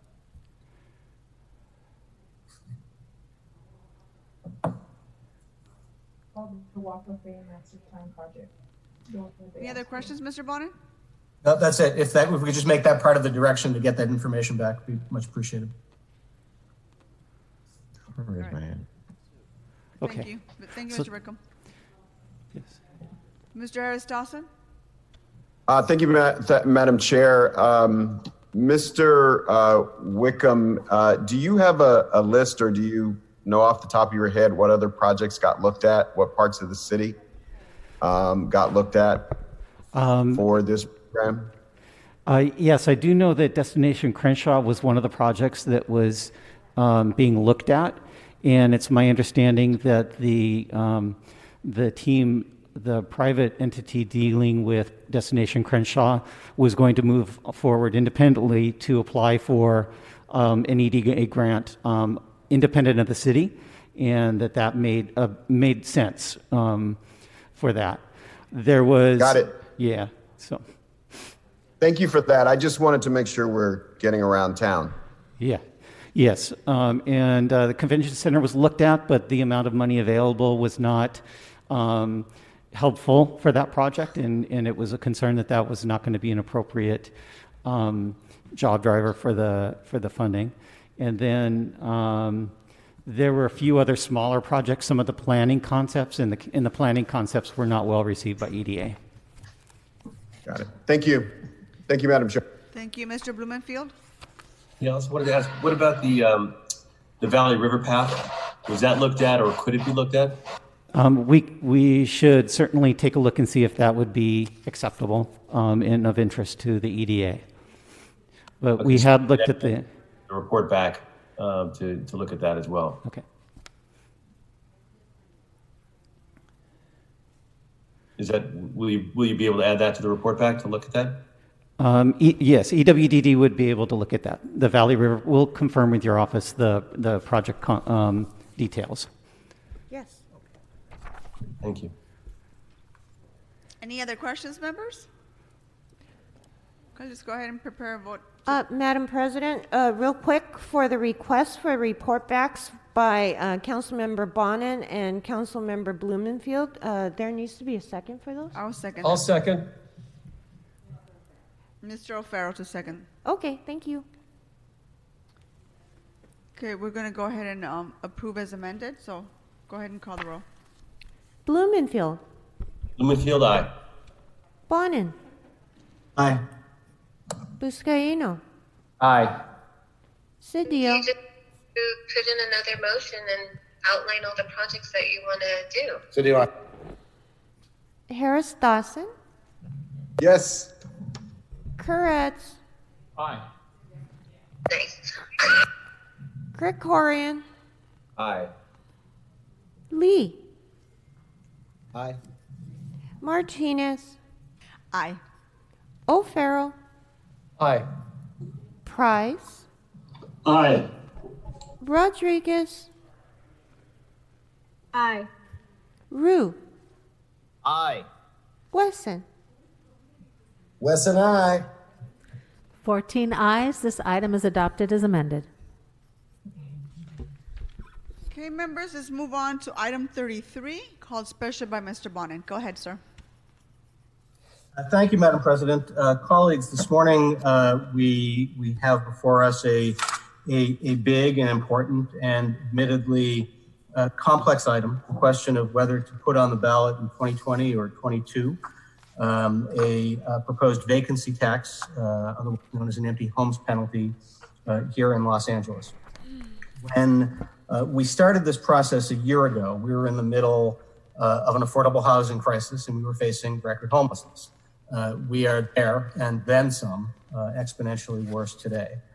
When we started this motion, we had a coalition of housing and tenant advocates standing with us really from across the spectrum, looking at models from other cities like Oakland and Vancouver, cities that have taken the step of establishing a vacancy tax. And since introducing this motion, we've been hit with a pandemic and the economy is spiraling. We have an economic collapse that we're facing. Homelessness is increasing even more, and we anticipate that it will move from a crisis to an apocalypse. What a vacancy tax or an empty homes penalty has done in other jurisdictions, it has taken areas that have high vacancy rates among residential and in some cases commercial properties, and said we want to encourage people to put these units back onto the market by establishing a penalty fee. In Vancouver, this has resulted in putting 15% of vacant rentals back onto the market, helping ease the housing crunch there. It also, for those who do not choose to avail themselves of putting it back on the market, creates a revenue stream. And we are in a time here in Los Angeles when we are desperate and hungry for revenue. And at a time when we are losing revenue, we have the opportunity here to enact a tax that will bring in anywhere from 128 million, that's the CLA estimate, to 150 million, that's the HCID estimate, each year for use in the production of affordable housing or for renter protections, for eviction prevention, or for homeless services. HCID's report, which we just got on Friday, I believe, found that there is a 6 to 7% vacancy rate in Los Angeles and confirmed that we had long assumed that we have an oversupply of luxury housing in Los Angeles and an undersupply of affordable housing. Now, these units are consistently seeing higher vacancy rates, with high-end units having a 1 in 10 vacancy. And these 4 to 5 star units are twice as likely to sit vacant, while the mid and low-end units have vacancy rates of just 3 or 4%. Now, these luxury units that we're talking about here, which would be the primary subject of this, represent the majority of new construction in Los Angeles. And we are, at that same time, while we're creating our new units are a majority luxury, we are losing low-end housing. The market is broken, and the disparity is affecting everything from skyrocketing rent prices to an increase in homelessness to income inequality in the city. So what we're talking about here is primarily a tax on vacant luxury units as a correction to the market problem of an oversupply of such units, and a redirection of funds to desperately needed affordable housing, renter protections, and homeless services. This could be a huge revenue stream for the city, a huge revenue stream. Usually decision-making is sort of a funnel process where the options get narrowed. Because of the pandemic and because our committees have not as much time to deliberate, because of the increased workload on the various city departments, particularly HCID and the CLA, and trying to craft our various solutions, a number of the policy decisions are still open and before us. And we have a very narrow time in which to make a decision to act. Tomorrow is our last day by which we can give direction to the city attorney's office to craft the ordinance, which needs to be approved by July 1. We have before us in attachment B of the CLA's report some recommendations on how to proceed. They looked at the Oakland model and determined that Oakland was the most analogous situation because it was also in California, subject to the same Proposition 218 restrictions, and recommended largely that we follow the Oakland model. They also hired Blue Sky consultants, which largely recommended that we follow the Oakland model as well, with a couple different tweaks. I understand that there are a lot of questions that people have, that these reports came late, and we have a very narrow time in which to proceed. What I would like to recommend we do today, so that we can keep this option open, so we can consider having this revenue stream, so that we can have a program that helps us address the homelessness and the affordable housing crisis, is I would recommend today that we direct the city attorney to begin work on the 2020 ordinance, which would mean approving recommendation number 1 in the report today and receiving and filing recommendation number 2. And I would move that we do so by approving recommendation number 1 of the CLA report to place a vacancy tax measure on the November 2020 ballot, and ask them in drafting that for our future consideration and deliberation over the next couple of weeks, using the framework of the Oakland ordinance and using the progressive rate structure recommended by Blue Sky, which is not a flat rate, but actually is a higher rate for larger luxury units than it is for say, a single unit. That will give us the opportunity to keep this discussion going and have a fuller and robust discussion before the final deadline at the end of the month to put this on the ballot. So again, I move that we approve recommendation number 1 of the CLA's report to place a vacancy tax measure on the November 2020 ballot and use the framework of the Oakland ordinance and the progressive rate structure recommended by Blue Sky. Mr. Bonin, you need a second. I'll second it. Mr. Rue will second it. Thank you. Is that it, Mr. Bonin? Yes, thank you, Madam Chair. Mr. Koretz? Thank you, Madam Chair. As probably most of my colleagues know, I'm not necessarily the biggest fan of replacing RSO housing with luxury housing, which we've done in large numbers. But the only thing that could be worse than that is to demolish RSO housing, replace it with luxury housing, and then not rent the units. As we were doing parallel research on this subject, we found something that I'm not sure I can claim I understand to this day, but apparently there is a certain rendering of luxury units that remain unrented as a block, as a commodity. So for whatever reasons, there is a great value to some to build a building with 100 units or 200 units or 300 units of market rate housing, and then to maintain it as vacant and then to sell it as a block and trade it as a commodity. There's no value certainly to society in allowing for that. And so the hope is here that by taxing such activity, we can make it less likely that such speculation without providing the units in a city that is desperately short of housing units, that will not continue. It was suggested that if we do this, it might discourage and add costs to development. I think that's fine. If we discourage development to build but then not rent and leave empty units, and we only have development where the intention is actually to use the units to house Angelinos, I don't think that's necessarily a bad thing. But it's difficult even to get luxury housing built. It takes a long time, but it's quick and it's easy and it's logical and it's fair to require luxury housing that's built to go on the market. So I think this is eminently reasonable. It will provide those who are not willing to take the hint. It will allow them to provide us with more revenue.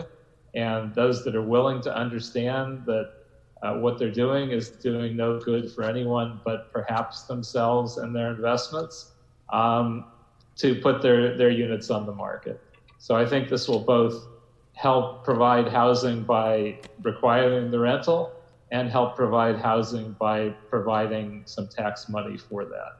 I think it's a win-win for everyone except for the most speculative of developers.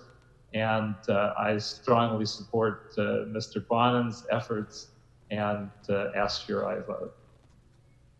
Mr. Rue? Thank you, Madam President.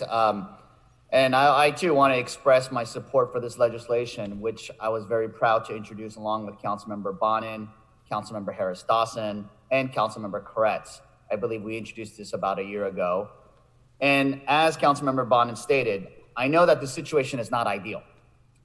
With so many urgent issues that is taking focus on our city, we really haven't had that much time to discuss this item. But when we look at the census data, which shows that over 110,000 units are empty in Los Angeles, and when we look at the latest homeless count numbers, which have continued to increase, it is very hard to argue that this idea isn't worth exploring. When thousands of people are still sleeping on our streets, outside luxury towers with empty units, we have a clear problem that requires clear action and urgent action. And I want to highlight that this vacancy tax is more than a tax, and it goes beyond a revenue stream. This will really compel more housing onto the market and be a key tool among many others to expand the available housing supply. But it will also help the city push owners of blighted and neglected properties to take action on those properties and make them a valuable asset in the community. But I really want to commend Councilmember Bonin for really pushing this forward and for working to bring this before voters in November. But I want to highlight and restate what we are trying to seek, what we are trying to do today. We are just trying to get this onto the hands of the city attorney so that his office could have more time to actually craft the ballot language which will come back to this body for us to consider at a later date.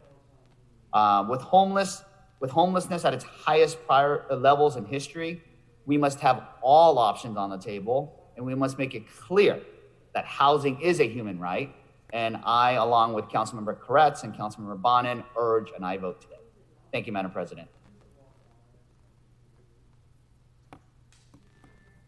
Mr. Harris Dawson.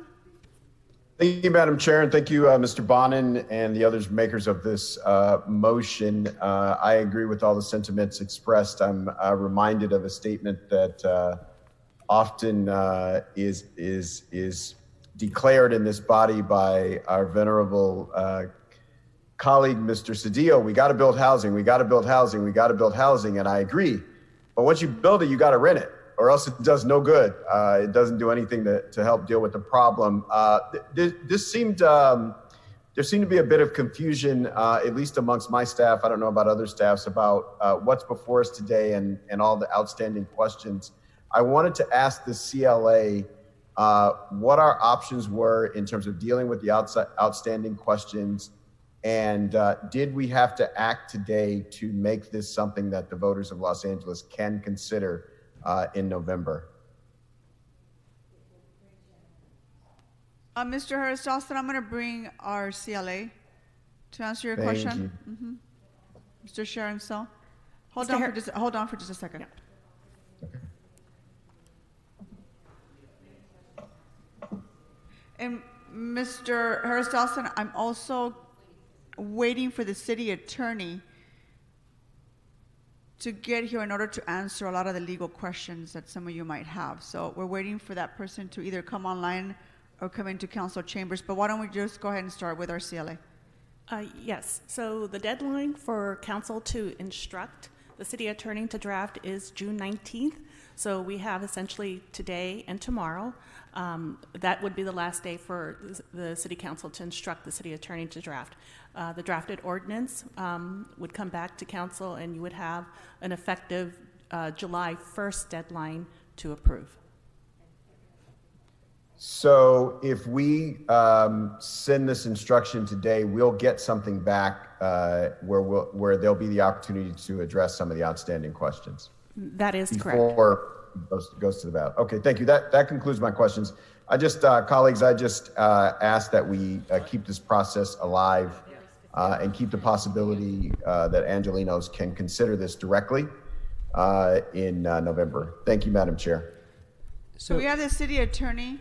Yeah, so Madam President, I know that there are some very specific questions and policy decisions that have to be made in order for my office to draft this. One of our attorneys is on the Zoom meeting, Charles Hong. Charles, are you there? Please unmute yourself. I am here.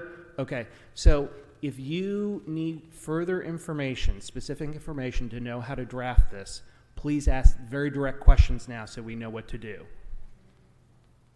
Well, thank you, council members. This is Charles Ong, Deputy City Attorney. The proposal of this as a special vacancy tax, just as background, would require 2/3 voter approval. And as a special tax, it would have to, the use of the tax proceeds had to be designated for a specific purpose. That information would have to be provided to our office. In addition, as Councilmember Bonin noted, the idea that the tax rates would be a progressive tax rate, we would have to define or create some distinctions as to the type of properties that would be taxed and the rate of tax for these properties. There was a comment of, as to taxing high-end homes would be taxed at a higher rate than lower-priced homes. One concern that I have is, how do we distinguish or make a distinction as to what's considered high-end, what's considered non-high-end? The homes are not in the market. There is no marketplace to define what the pricing would be. So that's a question of a definitional point of how do we make a discernment between high-end and non-high-end housing.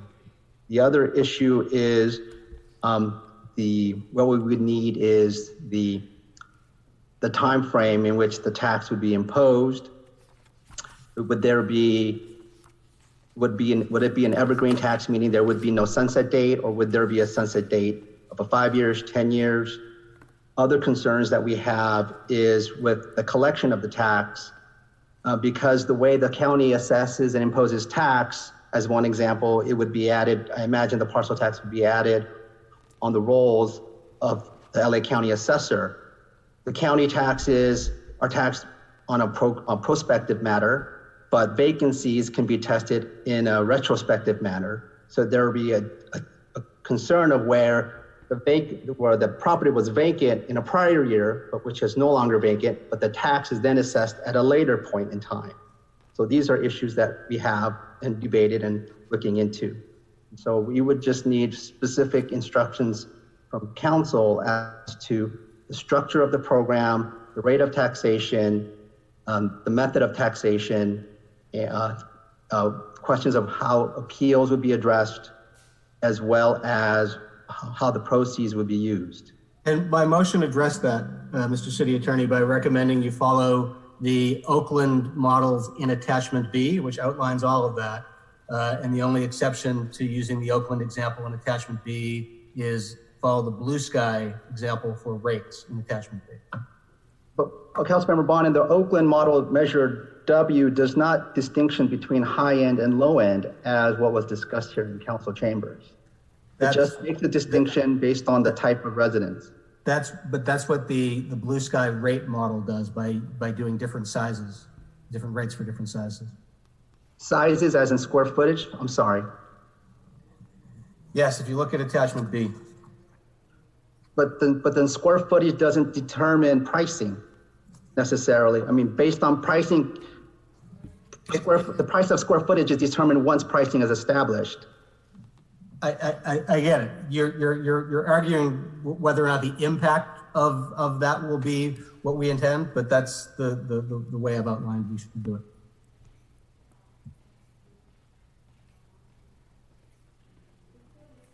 Is there an idea of the time frame in which how this tax will be imposed? Is it a 5-year, 10-year? Is there something is this a matter to be discussed with the CLA and the CAO?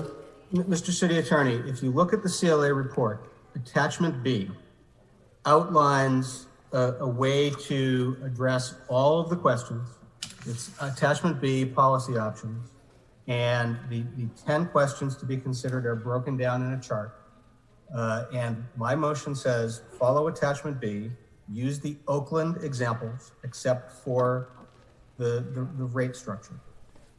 And that answers that question on the time frame under section 9 and 10 of that attachment. Oakland has a 20-year sunset provision, and they did not phase in. All the details are in the attachment B, which is why I tried to make the instructions as simple as possible by adhering to one of the options that the CLA presented to us. Mr. Hong, I have other members on the queue, so let me keep going. Mr. Blumenfield? Great, thank you. And I certainly support this concept. I have some questions just to better understand it. When you talk about vacancies, are we talking about parcels or units? Because I was under the impression that we have limitations on being able to tax units, but we can do parcels. How does that work? Mr. Blumenfield, are you directing your question to the CLA or the city attorney's office? Or Mr. Probably Bond? either one. Okay, why don't we have Sharon, you want to come? Oh, Dora's here as well. Maybe the CLA would know. I mean, I basically want to understand the Oakland model a little better, but some of these basic questions, I want to get a sense of how they see it working. Why don't we have the CLA's office go ahead and answer that? Can you speak a little louder? Yes. Dora Huerta, Office of the Chief Legislative Analyst. Can you move your microphone a little closer to you? We can't hear you. Okay, thank you. I wanted to go back to, I was walking over here, so I did not catch that last question, but I wanted to go back to the earlier question about the rates. Under the Oakland model, there are 2 tiers of rates between $3,000 and $6,000 by property type, residential or commercial. That is one of the biggest differences between the Blue Sky report and Oakland. The Blue Sky report offers a $5,000 flat rate for all units. The only time it shifts is on a vacant parcel proportionate to its size. So if a vacant parcel is larger, it'll be more than $5,000. So there are 2 different types of rates in Blue Skies and Oakland. And I think that's perhaps what the city attorney is trying to get to, whether you want to follow one or the other. That's one of the major differences between both reports. The other major difference is the time that the unit would not be in use. Under the Oakland model, it's up to anything less than 50 days or effectively 10 months, the unit could be vacant. And under the Blue Sky model, no more than 6 months. So those are 2 major policy points that are different in both reports. And Okay, and then obviously we need to figure those out. Now, my question was, can we only tax vacant parcels? Can we tax vacant apartments? Is there a legal distinction there? Under both Blue Sky and Oakland models, you can tax unoccupied residential, unoccupied commercial ground floor, and vacant parcels. So, okay, so because I was under the impression before that there was some limitations on vacant units, but you're saying we can do all 3. Yes, you can do all 3. You can do 1 or 2 or any and then variation in terms of of that. vacancy, what happens if you have a short-term rental in the unit? I'm going to defer to my colleagues at the housing department. We just discussed this yesterday. Is anyone here from the housing department? They should be available on Zoom. Hold on for just a second. Let's make sure that person can come into our meeting. So Dora, you're deferring to the housing department to answer that question? On the Airbnb Okay. question, yes. If there's another question that's in the queue, I can answer that while they log on. So in terms of the vacant days that the property is subject to the tax, how does that, those are 2 different numbers? Yes. We'd have to choose one? Yes. Under the Oakland model, effectively close to 10 months. If the property is vacant longer than 10 months, it's subject to the tax. Under the Blue Sky model, if it's vacant beyond 6 months, it's subject to the tax. Right. And how does that work with like commercial malls and those kinds of things where you have stores going in and out?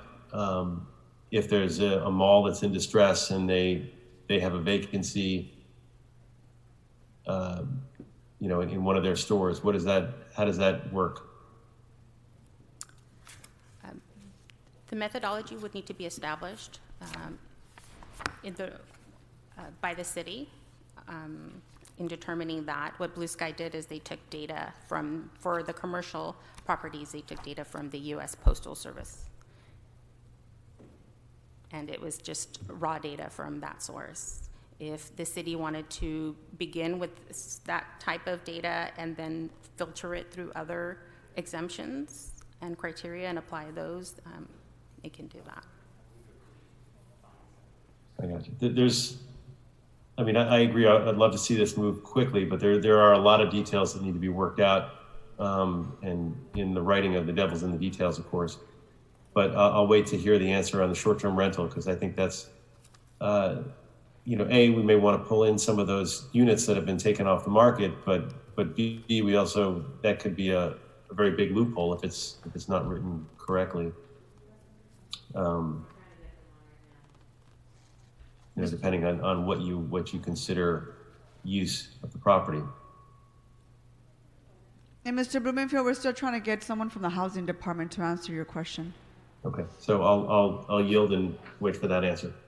Do you have any questions for the CEO or the city attorney? Not at this point. May come back. Okay, we'll move on. We're going to still try to get someone from the housing department. Mr. Buscaino? Thank you, Madam President, members. I hate moving forward on these types of proposals in the midnight hour, knowing that we have to put something on the ballot by today or tomorrow. We've had a homeless crisis for many years. This was a motion that was submitted a year ago, and here we are today without getting the answers that we need. A lot of concerns from both property owners, commercial property owners as well, righteously so. I'm not comfortable moving forward on this. I'd like to add, and at the same time, Mr. Bonin or someone at the table can, I understand and I appreciate and support the spirit of putting a ballot measure on a vacancy tax. I think we're talking more of housing instability issue here, homelessness and affordability. If we're going to adopt the same model as the city of Oakland, they are including commercial properties. So why would we be including a vacancy tax on commercial property, knowing that today retail is suffering based on the Amazons of the world? So I just had that question.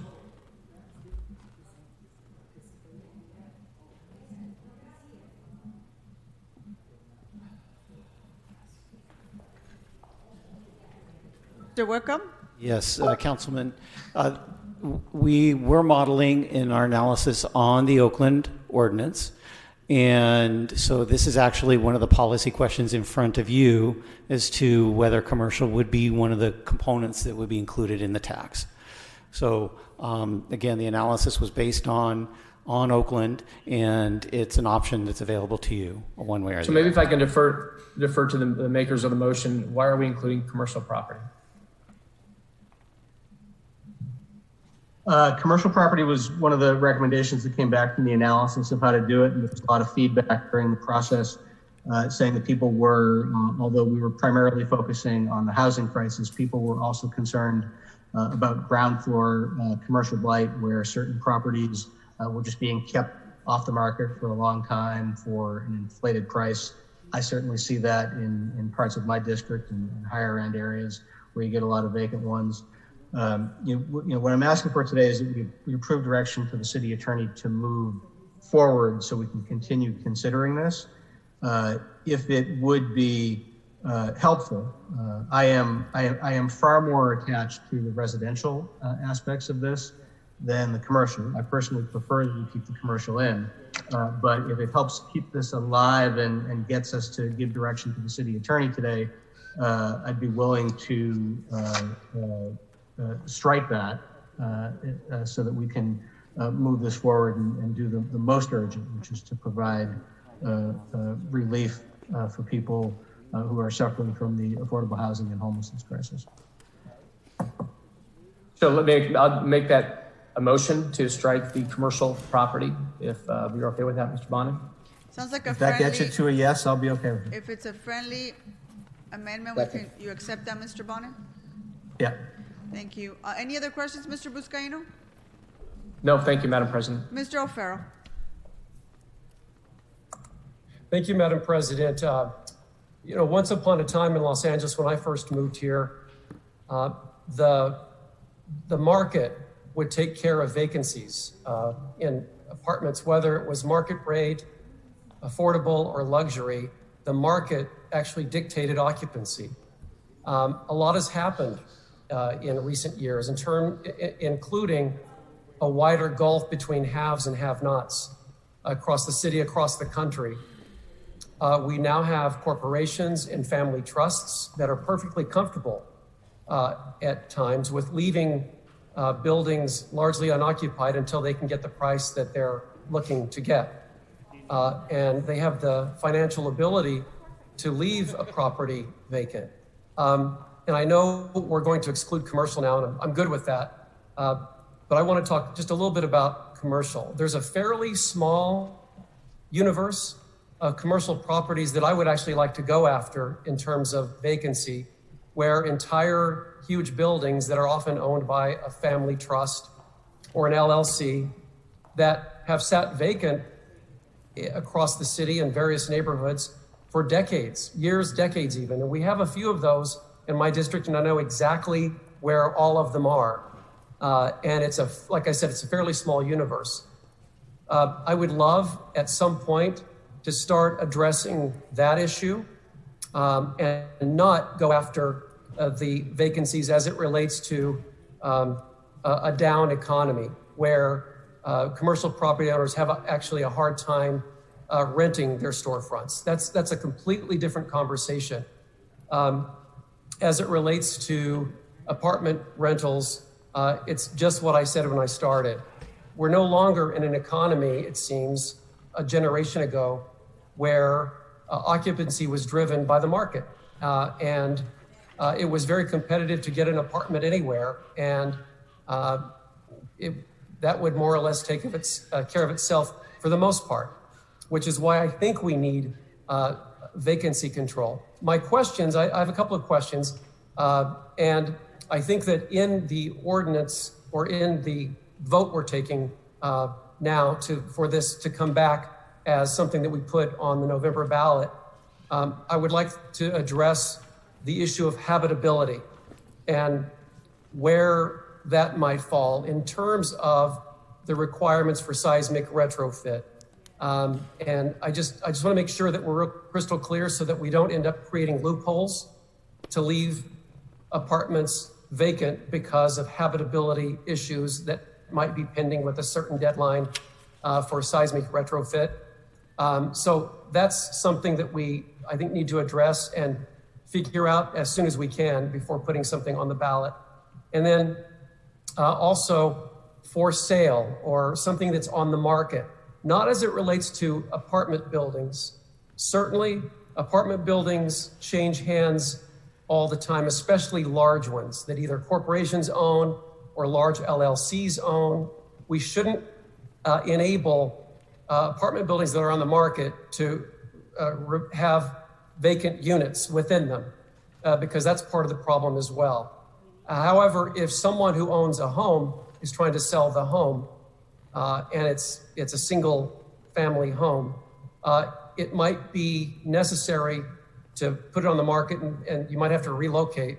Would they be required to then rent to someone before paying a penalty tax? That's a question that perhaps we could have answered as well. So I would want to make sure that we have that. And then lastly, to whomever can answer this, what data sets would we need to have satisfied before we vote to approve to put something on the November ballot?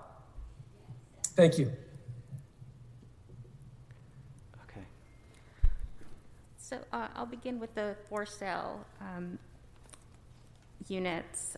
If there's a single family home, there is no exemption right now in Oakland for units that are for sale or for rent.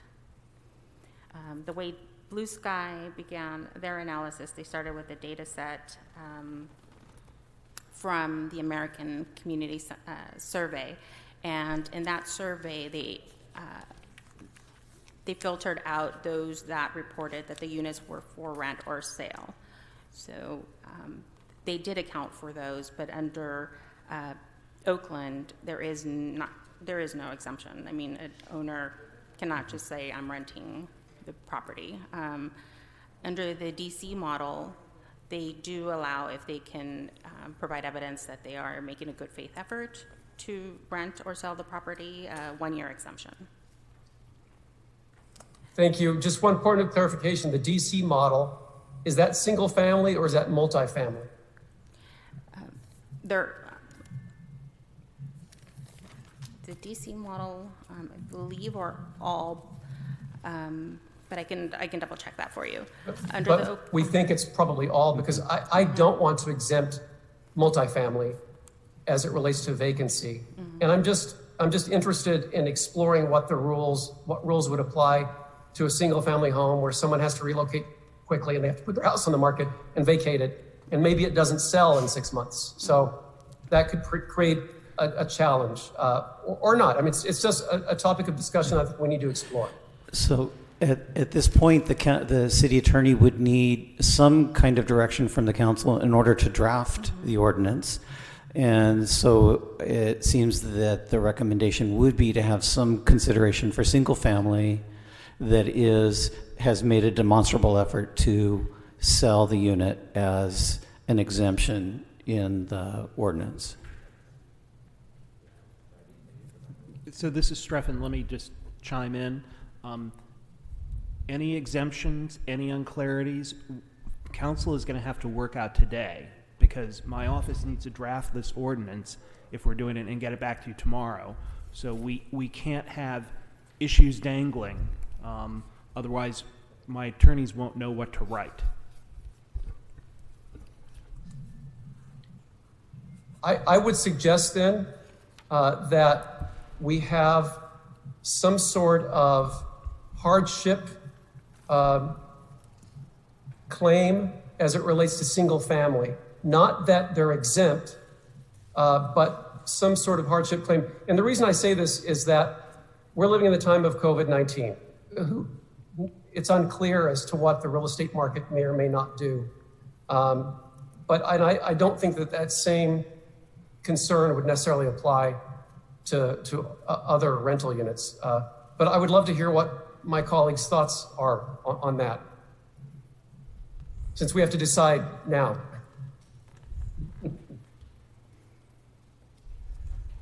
Okay, Mr. Krikorian?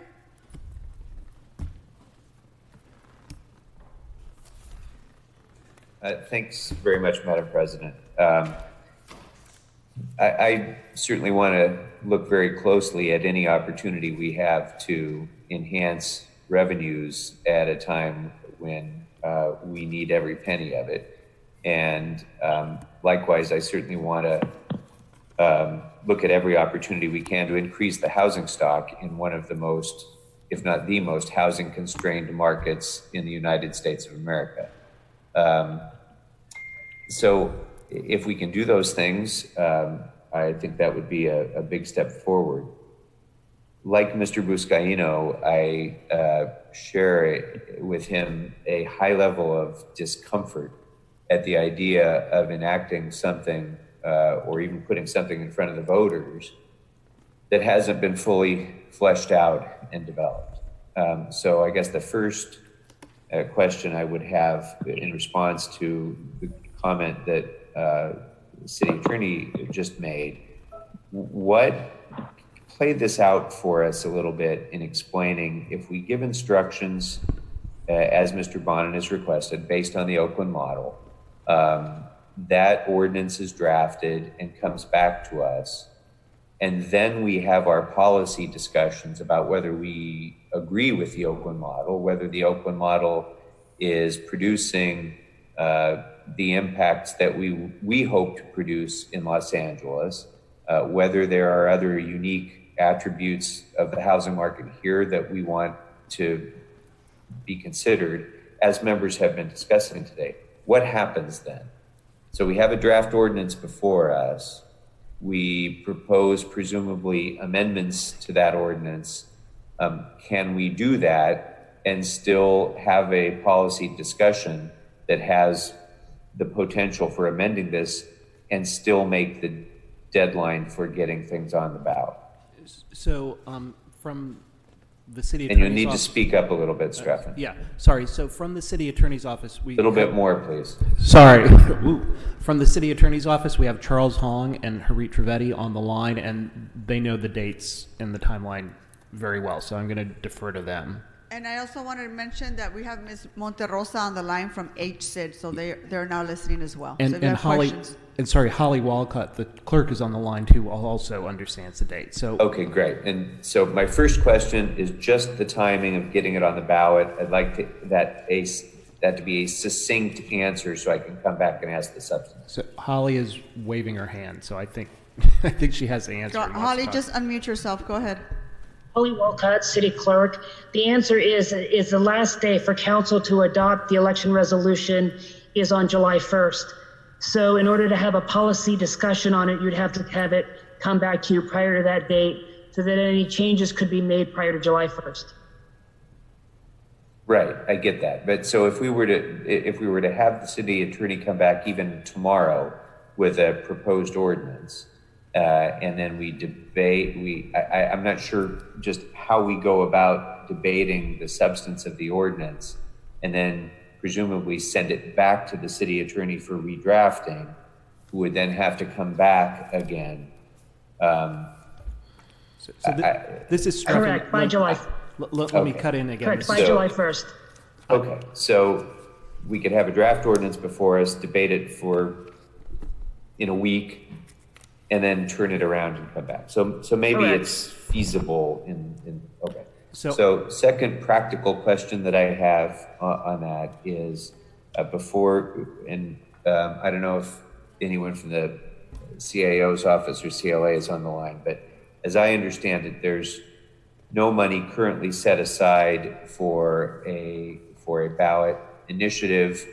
The cost of putting something on the ballot is more or less $12 million. So I would want... There's 13 million set aside in the UB right now. To run the current 2 runoffs, it costs about $3 million. When you add a ballot measure onto the ballot, it would cost an additional 12, taking us up to 15 million, and then 300,000 for any additional for postage, etc. So of the 15 million required, and this is just estimates, there's 13 million set aside in the UB. Okay, very good. So then now get to the substance of it. One objective of this could be to produce revenues. One objective of this could be to change behaviors in order to modify the housing stock. I want to understand clearly by anybody who can answer this, whether it's Mr. Bonin or somebody from the CLA, please clearly explain to me what the economic motivation is for any property owner to hold property vacant purposefully, how that makes economic sense, and in what way this would change that behavior.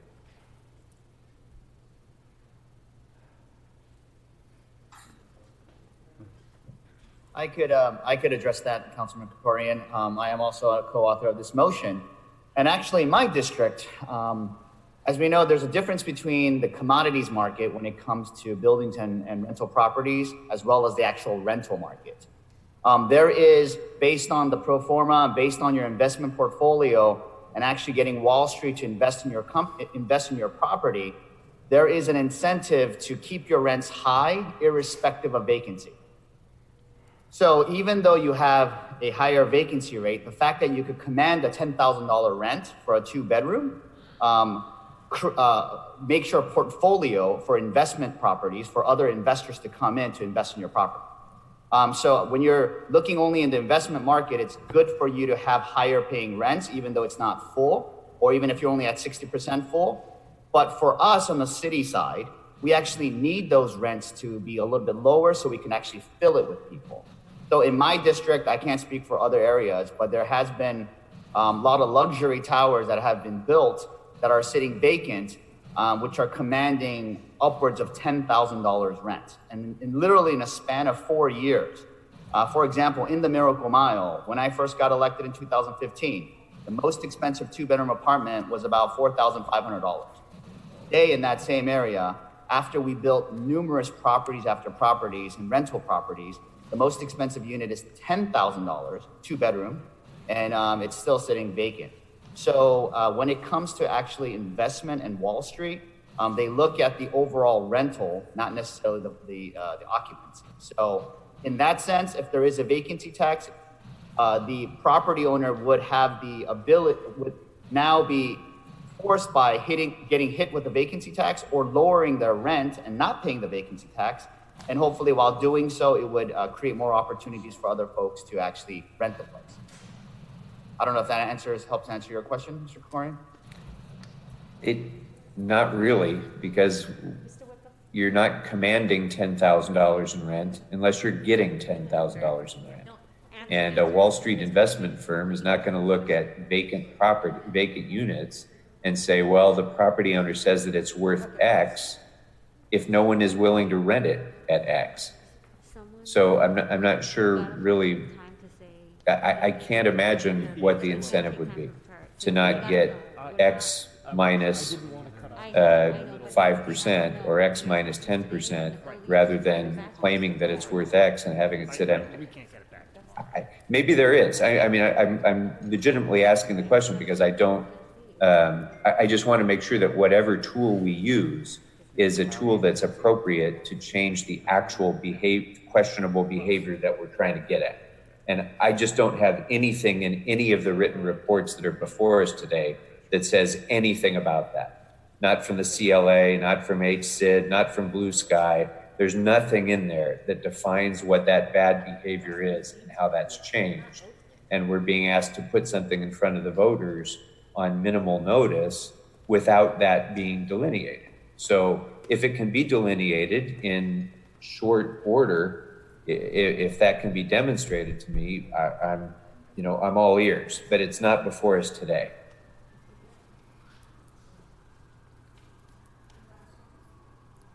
I can add to that. The Vancouver model is credited with reducing vacancies after it implemented its tax.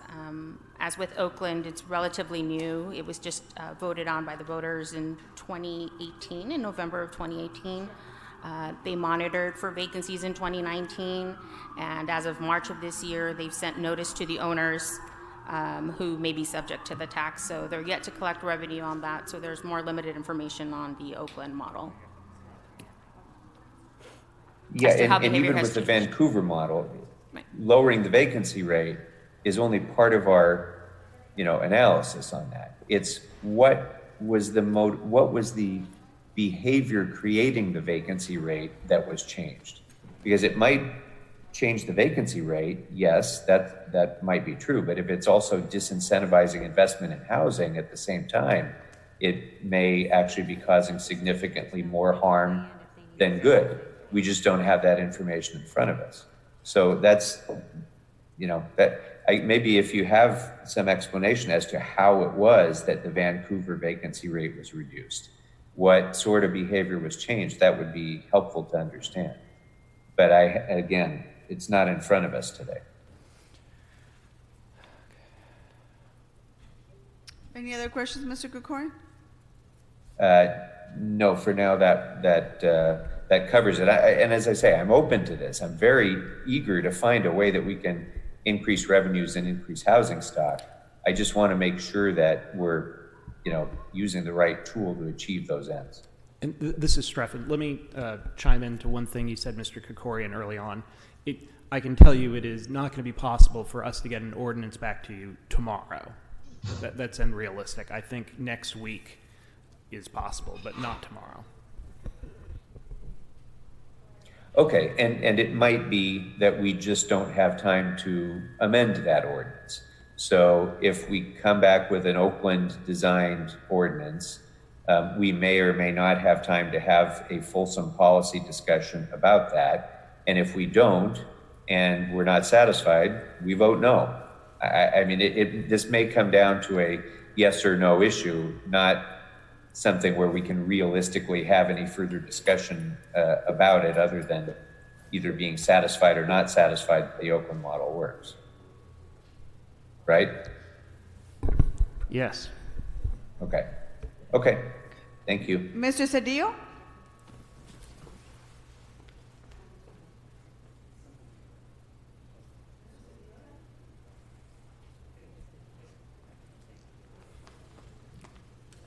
Madam Chair. Yes. Madam, thank you so much. I'm appreciate you, lift you up for giving us this opportunity to have this conversation. Let me suggest a couple of things here. We've had some discussions of this. Mr. Bonin has been working on this and pursuing this and other thoughtful and innovative proposals for us, surveying constantly practices throughout actually the country and the world. So I appreciate that. But practically speaking, if we have single family homes, this will not pass. If we don't have mom and pops protected from this, I'm concerned this will not pass. This is an important discussion. We want revenue. We have to reevaluate everything that we're doing. We want to do everything that we can to make sure that we have more housing stock, as Mr. Harris Dawson reminds me, that we have more housing stock, and that the housing stock that we have is being optimally.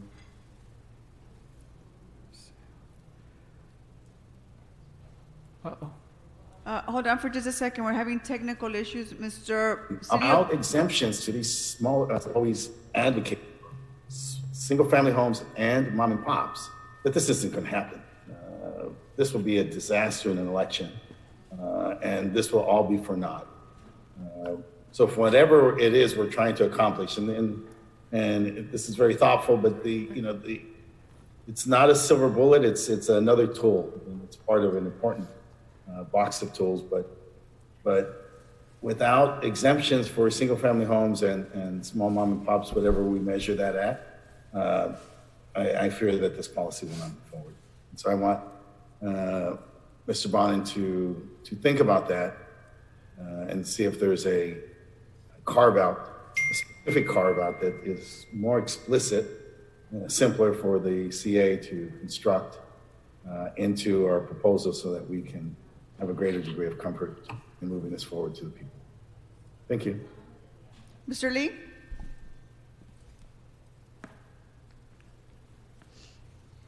Thank you, Madam President. And I just want to echo the words of some of my colleagues that we just haven't had time for a thoughtful review of what's before us, and the opportunity to engage stakeholders that are going to be affected by this. I mean, I don't know who I address this question to, but has the Blue Sky report even been released to the public yet? I mean, has the public even had a chance to review this?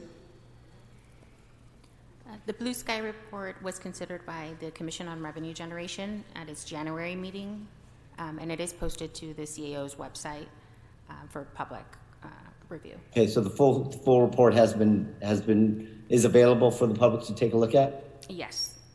Yeah, and I want to say that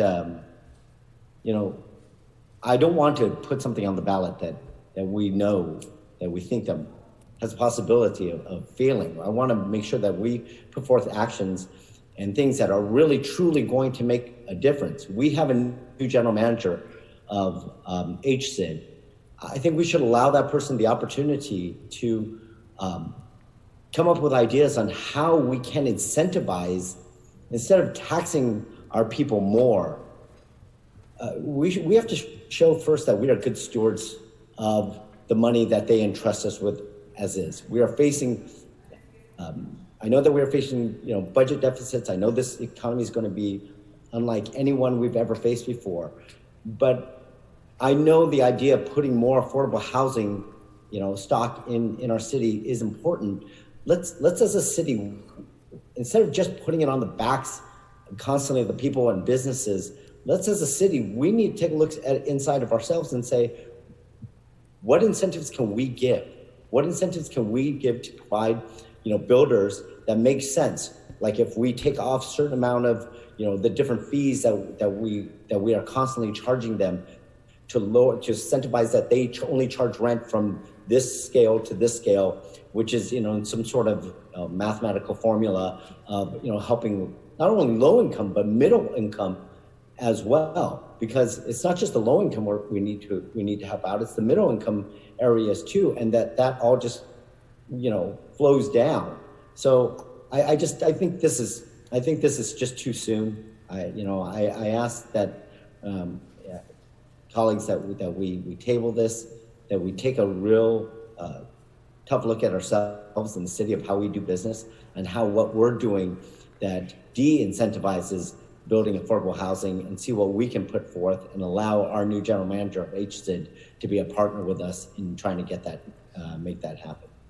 Thank you, Madam President. Mr. Bonin? Thank you, Madam President, and thanks, colleagues, for the discussion. Let me start by saying this.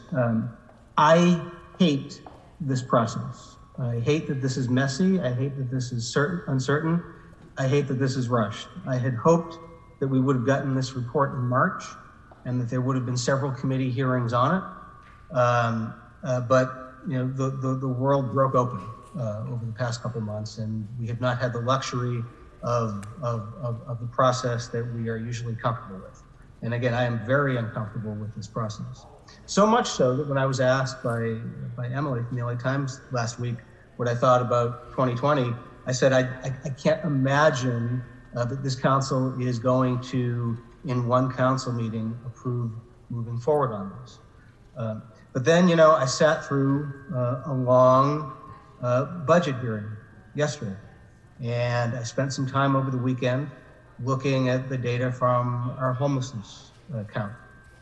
And this is not an item that we can table for a month. This is not a policy discussion that can be taken up at any time. We can do this in 2020, or we have to wait until 2022. And given the severity of the crisis, both the fiscal and the housing crisis, I still think that I think that we should not give up. And it may be that all of us are faced with a choice between going forward with something imperfect that we're not wild about, or voting no. And that's what I'm asking today, is that we move forward with direction to the city attorney, and then we may not have time for amendments. It may be a yes or no vote. But I don't think that we should deny ourselves today the opportunity to take that vote in a week or two, given how deep a hole we're in financially and given how bad the housing crisis is here. There's three different impacts of this if we go forward and the voters would approve it. One is to push some of the unavailable vacant rental stock back into the housing market. In Oakland, it did. In Vancouver, it pushed about 15% back on. That's not a silver bullet, but that's a big deal. That's 15,000 units that we wouldn't have otherwise. It also creates a revenue stream for the city at a time when we desperately need one, and for issues that are extremely important, and we need them more now than ever. And it also addresses the bigger point that Mr. Rube mentioned, which is the commodification of housing. Is that there's an industry out there that is using housing as something to invest in and not something to live in. And this helps us address that. And this is much more about that than it is about mom and pops. Whenever we want to do something big, we hear about mom and pops, and it sort of pulls us from the broader discussion. I'd note that in the Oakland instructions, there are 10 different exemptions. There's an exemption for the older of very low income property. There's an exemption for owners who are 65 years old or older, 65 years or older and low income. There's an exemption for owners who receive disability, SSI, or Social Security disability insurance benefits, and for people with an income level below 250% of poverty guidelines. There's an exemption for people who can demonstrate that the tax would create a financial hardship due to specific factual circumstances. There's an exemption for property vacant due to demonstrable hardship that is unrelated to the owner's personal finances. There's an exemption for property under active construction, somebody who has an active building permit application in process, for somebody who has a substantially complete application for planning approval. There's an exemption for owners who can prove exceptional specific circumstances to prevent the use or development of the property, and there's an exemption for nonprofit owners. So I think the interest of the mom and pop that we like to talk about is more than covered by those exemptions. There's a lot of detail in here, and I don't expect everybody has read all of it. I don't expect everybody is going to be comfortable with it. I'm not comfortable with all of it. What there is, I believe, in attachment B, under the Oakland and the Blue Sky recommendations, there is sufficient information for the city attorney to draft an ordinance that we can then vote on next week after we've had more time to delve into it. There will be yes votes. There will be no votes. It's an imperfect thing and it's a judgment call, but we're living in a moment of crisis for housing, for income inequality, for the city's own finances, and with everything we are faced with imperfect choices. And I just don't want to close the door today to our ability to make one of those imperfect choices on an issue that we won't otherwise be able to address until 2022. Thank you. Okay, we've been joined by our CAO, Krantz. I'm not sure, she's got her virtual hand up, so I'm not sure if she wants to speak to this. I did want to add something. Thank you. This is Melissa Krantz. I am from the Office of the CAO. The Revenue Commission was under my watch, and so I am familiar with the report. Just sort of to address one of the earlier discussions, the Revenue Commission's goal was to identify revenues, not necessarily solve policy goals. But I did want to point out that the Blue Sky report proposed a simple model that those cost estimates and the revenue that it would gain were based on the simplified model. We do have to include an impact statement in the ballot measure. So those exemptions, which were spelled out by the Oakland ballot measure, when we had spoken with Oakland, they talked about the administrative burden in implementing those and testing for those, so that would add to the cost. So these are all things that we would have to calculate if we did deviate from the Blue Sky model. In addition to the added cost of paying for the ballot, we'll have to have the higher admin costs, and these would be things that we'd see up front before actually seeing revenue, of course, after implementation. So that's what I have to share. Thank you so much. Mr. Blumenfield? Thank you. You know, I share, Mr. Bond, I share your goal of wanting to get something forward. I don't want to put us in a position of taking not just an imperfect vote, but a bad vote in terms of putting something on that we, you know, or being in a position of voting against something, not because we don't believe in it, but because of flaws in it. That's not a comfortable place to be either. But I had some questions, just in terms of understanding it and thinking about it in terms of my district. You know, how does this work with properties that are, you know, zoned commercial but are allow residential? I have a couple of very big parcels in my district that have been painfully vacant for a long time that we're trying to get the owners to invest in and to build in. It's dragging the area down because they're just sitting on it. It's more profitable for them to sit on this property. So I'd love to see a vacancy tax on those properties. But they're technically, they're going to be eventually mixed use with residential, but how does it play in under the Oakland model? Something like that. Under the Oakland model, if that property is vacant longer than 10 months or in use less than 50 days, technically the 50 days, it would be subject to the tax. But if it's zoned commercial, even though it's allows residential, if we are taking out commercial, I guess maybe that's the next question. Maybe we shouldn't completely take out commercial. We should allow commercial for, you know, I want to be sensitive to the shopkeepers and the mall issues. But for vacant land that's over a certain size, maybe over an acre, over 2 acres, we include that because that's also where a lot of residential comes in. So I guess I would, since we're legislating on the fly, I would add that in to say, to ask that we include commercially zoned properties over a certain size, over 2 acres that, either the property themselves over 2 acres or they have a contiguous common owner, as is the case with some of the properties near me. So I'd want us to add that in.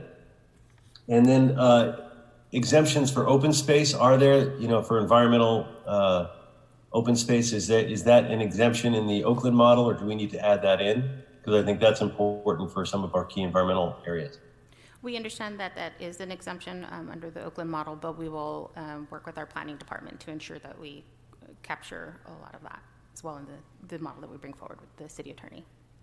Okay, and then since we have someone from HSID now, I had asked the question earlier, we haven't had an answer about what happens with short-term rental. Is that if someone just has a vacant unit, luxury unit, and then on the 49th day, they rent it out for a day to somebody, does that let them restart the clock? Good afternoon, council members. This is Claudia Monterrosa with HSID LA. Thank you for that question. So a short-term rental unit is only permitted as a hotel or B&B, or if it's permitted under the home sharing ordinance. And that either has to be owner occupied or a room, not the whole unit would have to be rented. And as we all know that the RSO units are exempt from the home sharing ordinance. So that would not allow for a potentially a unit to be vacant or subject to this proposal. Right, unless we pass a vacation rental. That's correct, and that is forthcoming to the council. So I did want to make reference to that. So that is pending policy that will be coming to the council. So if we did pass a vacation rental unit and then someone on the 49th day put someone in for vacation for a day, would that effectively void the tax? 20 years. I would have to defer to the planning department, but I believe that there will be some significant restrictions on the vacation rental ordinance that is still forthcoming. Okay. All right. These are some of the issues that we need to deal with. And the single family zones are in the Oakland model or not in the Oakland model?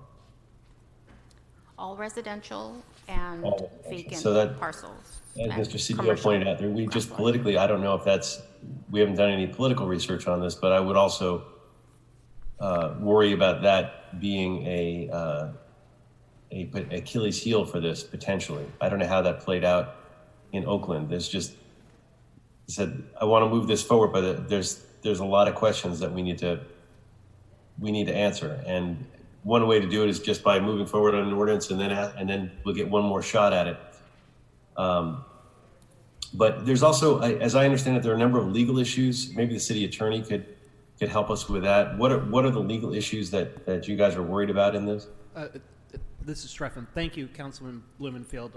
I wanted to actually get Charles and Harit back on because I'm sure they have specific questions. They're going to be drafting it.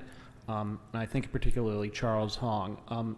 Charles, if you have questions that you need answered in order to draft this, please ask them now.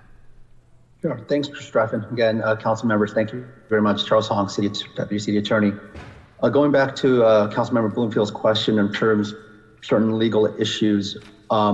This is somewhat, just to write, Oakland tax has not yet been imposed or collected, so any issues of being challenged in court has not occurred.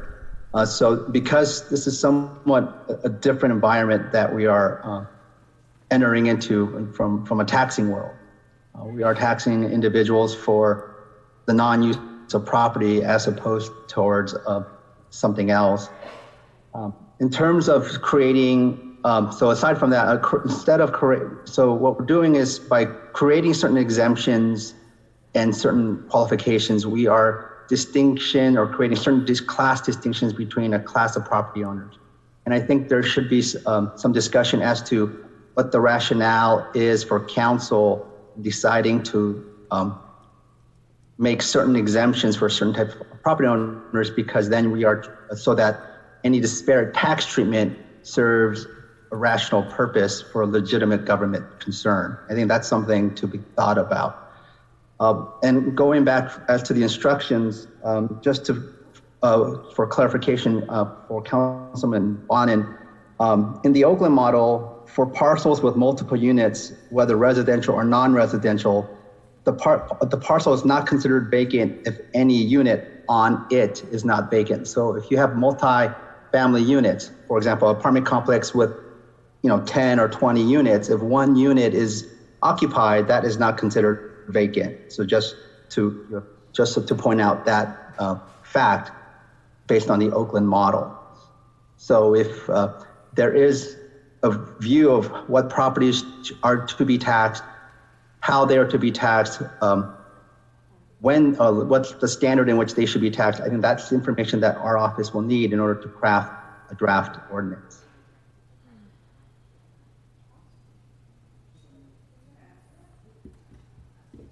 Mr. Bonin, did you want to answer that? Yeah, sure. I'll answer that. I mean, Mr. City Attorney, you're coming back to me with questions that are not, that to me do not seem necessary to the question. My recommendation, I mean, you pointed out something that I would prefer that perhaps we do it a little bit differently. I'm trying to keep this simple enough to get this moving forward. And so I recommended that we follow the Oakland model. You're coming back and you're pointing out something that you think, and perhaps even I think, might be a flaw in the Oakland model, but the motion was proceed with the Oakland model. And yes, they have that issue with the apartment units that does not exist with condos, duplexes, or townhouse units under separate ownership, because they have a separate system for that. But thank you. Any other questions from our city attorneys before I move on to other members? Okay, Mr. Rue. Thank you, Madam President. I have a clarification question from the city attorney, for the city attorney. So let me be clear on this. We have to pass this ordinance by July 1st. So that gives us 3 council meetings. So four council meetings, Tuesday and Wednesday of next week, and Tuesday of the following week, which is June 30th. Is that correct? This was the first. So I think that's correct, yes. So whether, and I know you said you might be able to get us back a working ordinance by next week. So whether it comes back next week or whether it comes back on the 30th, we will be able to, when the ordinance comes back, be able to strike, or possibly, since the body of the work will be done, strike or even change or a couple of language. Like, for example, commercial properties, we decided to strike that today, but had it come back next week, we could have stricken that part. Or something like what Councilmember Bonin's concern was about the vacant commercial properties over 2 acres. Next week, once the ordinance is written, if we decided it should be 1 acre or 10 acres, we could make that change next week.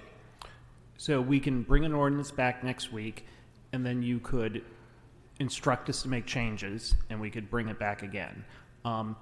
If we're coming right up against the deadline, say on the 30th, you could make very, very simple changes, but anything substantial, we're not going to be able to do on the fly on something this complex. Mr. City Attorney, you're coming in low volume. I'm sorry. I'm sorry. I'm right up against the mic. So yes, we can bring an ordinance in next week, which will give you a chance to make revisions or instruct us to make revisions, and then come back the week after. At that point, we'll be really against the deadline, and anything other than the absolute simplest interlineation would be a real challenge.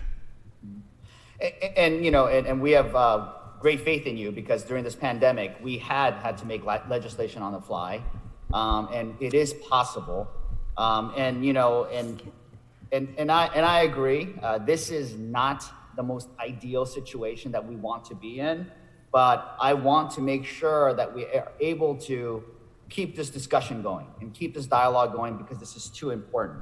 And as a matter of fact, even issues that Councilman Krikorian brought up about his concerns, I mean, I will personally work with your office to make sure that we get information on how rental property buildings are valued, as well as how residential investment markets impact housing, because after all, we are in a very, even though we have a housing crisis, the housing market is very hot in Los Angeles, and we have lots of investors that purchase housing here that leaves it vacant. So whether it's an overseas investor or somebody else, it's not saying that is your constitutional given right to buy private property, but at the same time, if you're keeping it vacant, this is where the vacancy tax would come in. So those are information that in the next week, I know the CLA, CAO, HCID, everyone can work on to answer any questions that members have. But, you know, the reality is, if it wasn't for the pandemic, and if it wasn't for the pandemic and the civil unrest that we're facing today, this issue right here, vacancy tax, would arguably be one of the most important issues before us. And again, this situation is not ideal. I personally had several items and motions that I wanted to put on the 2020 ballot myself, but you know, because of the time crunch and because we were not able to literally meet in the month of April and not have these robust policy discussions, I did not push them forward for this ballot. But this is very, very important. And this has been proven in other cities. Waiting another 2 years for the 2022 ballot, I really fear that this will exacerbate our housing crisis and our homeless crisis, which our homeless numbers just went up again. And this rare opportunity before us will be lost. Now, I just, again, want to make it absolutely clear what we're trying to do today, as Councilmember Bonin stated, is we are not voting to put this on the ballot today. We are basically asking to propagate this discussion for another week, 10 days, so that we can try to let the city attorney come back with an ordinance that we could evaluate, give all members an opportunity in the next 2 weeks to actually try to get all their concerns addressed and answered, so that we can have somewhat of a review. And as Councilmember Paul Krikorian said, at the end of the day, maybe we just can't get all the questions answered. Yeah. Maybe we decide it's not ready. And if that's the case, whether the ordinance doesn't come back or we just decide to do an up or no vote, I'm just saying this is too important for us to let it go. It warrants this discussion. It warrants us to try to do everything that we possibly can, because we have to strike when the moment's hot. So thank you, Madam President. Mr. Rue, I have a quick question for you. You referred to us not meeting in the month of April. Are you referring to committees or this council? I'm sorry. Was it no? I'm not April. I'm sorry. Was it May? When we had to when the pandemic first started. We missed a week and a half in March, but we met in March and we met in the entire month of April, sir. I apologize, Madam President. Okay. These days, all the days are kind of merging together, so I don't even know what day we're on. But I apologize. Yes, I just meant the period that we had to go dark because while we were trying to figure out the IT system. So. And during the pandemic. I apologize, Madam President. Thank you. Is there anyone that wants to answer? Did you have a question for any of our city attorneys, CAO, CLA's office, Mr. Rue? No, I don't. Okay, thank you. Mr. Koretz? Not for the city attorney, but I just have a couple of comments. One, the Wall Street issue and investment in these units is what I focused on when we were first looking at the issue. And I agree, it doesn't seem to make sense that Wall Street would say, okay, if you rent 10% of your units at an exceedingly high rate, like $10,000 a month for a 2-bedroom, and you leave 90% vacant, that investors view it as the whole building being rented. But even though I still scratch my head at that, that seems to be the practice. So rather than trying to figure out why they do irresponsible investing and how that whole thing works, I think we do have to look at how we change their practice. I don't think we can talk them out of continuing to invest in the way that they do, but I think at a minimum that has to be addressed. The only thing I would consider changing is I have not closed my ears to Mr. Cedillo's concern about whether we actually pass this, although I think this would be a particularly good electorate to be open to this issue. I look at the rent issue that was on the state ballot, which I thought was a dead loser from the moment it went on because it included single-family homes when that wasn't really the main target. I think in this case, that's also true. We would leave single-family homeowners, which are many in this city, an easy target for some false narratives and an easy way to get no votes. I think it's a very good point.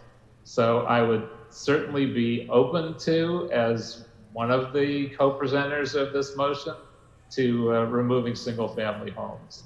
I think we would not lose a lot of the potential units, but we would lose a lot of the potential no votes. So it's at least worth considering. Mr. Cedillo?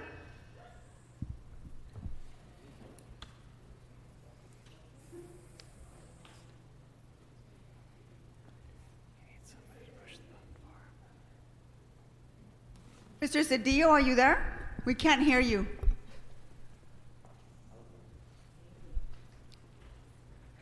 And while we're getting Mr. Cedillo, I'll just ask Mr. Koretz, was that a motion, Mr. Koretz? If so, we should get a second.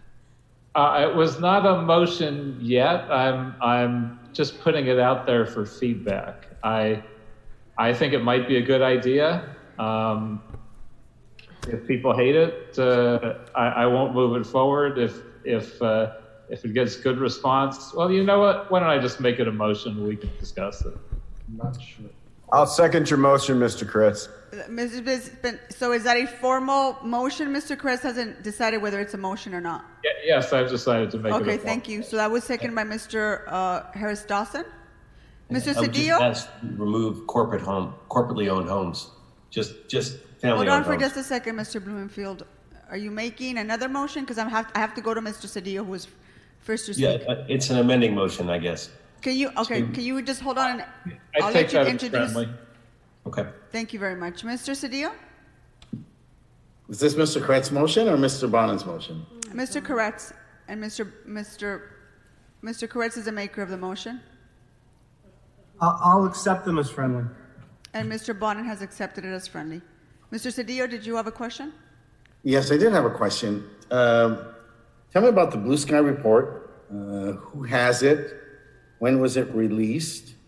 Who was it released to? What was the mechanism for it being released so that the conversation as we go forward can be informed by the report in its entirety? We all see things from where we stand. Obviously, you know the nature of my district and you know my zeal to build more housing in my district and in the city. But having said that, I'm very interested to have the report so that it can be read and that the interested parties can also have it so that there can be a more richer, fuller, and candid discussion with respect to the report and its impact so that we can move this forward if we choose so.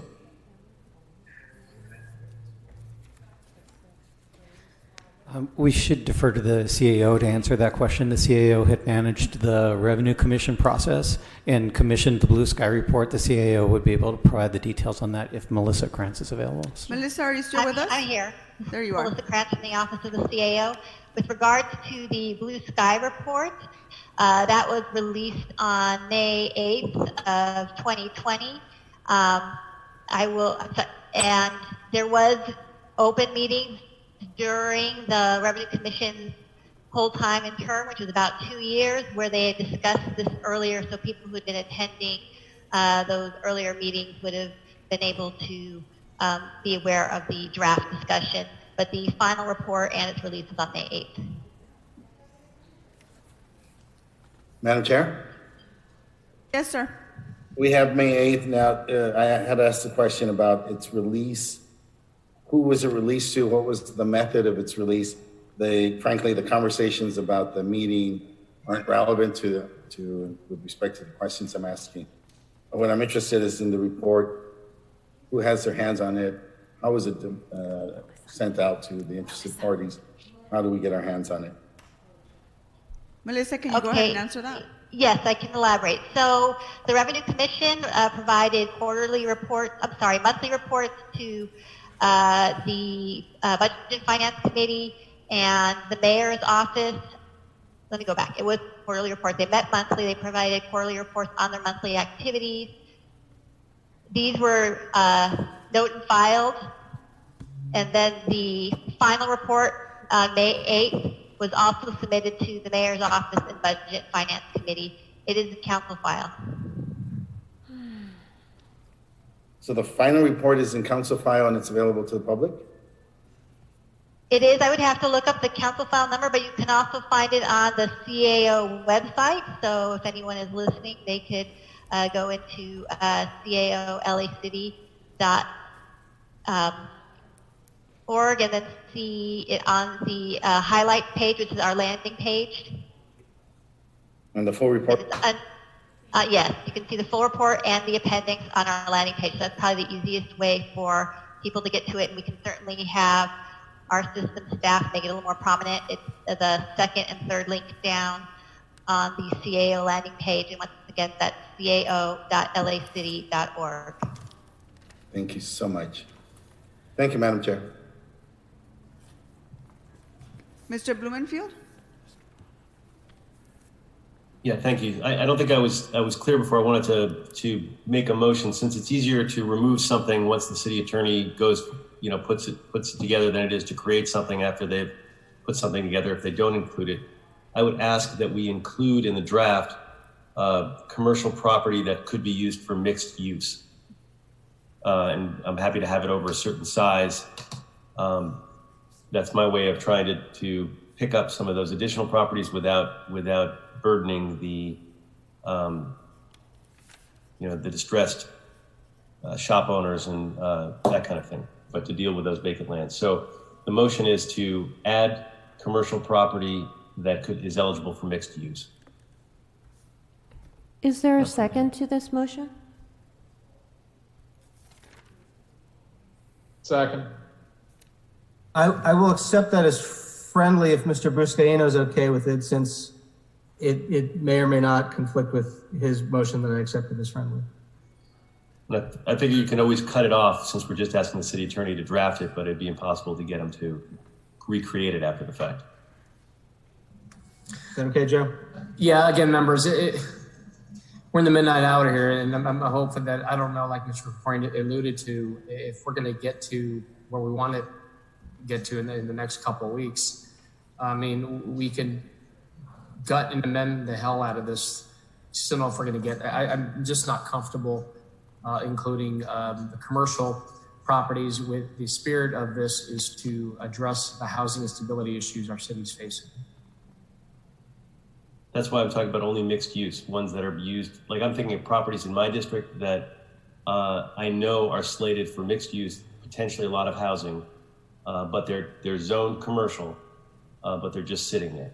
And so if we're going to do this, I want to include, or have the option to include, those kind of properties, but also be sensitive to the commercial uses, where if you just have a store that's empty, we don't want to burden them. But for empty land that's mixed use, I think it should be treated like residential. So that's why I put that forward.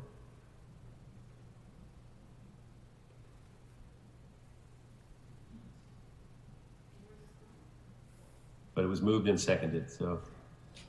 Okay. Mr. Bonin? Thanks. I'll just for the sake of trying to bring some clarity, I will just simply rather than make closing comments, I'll just simply restate the motion as amended.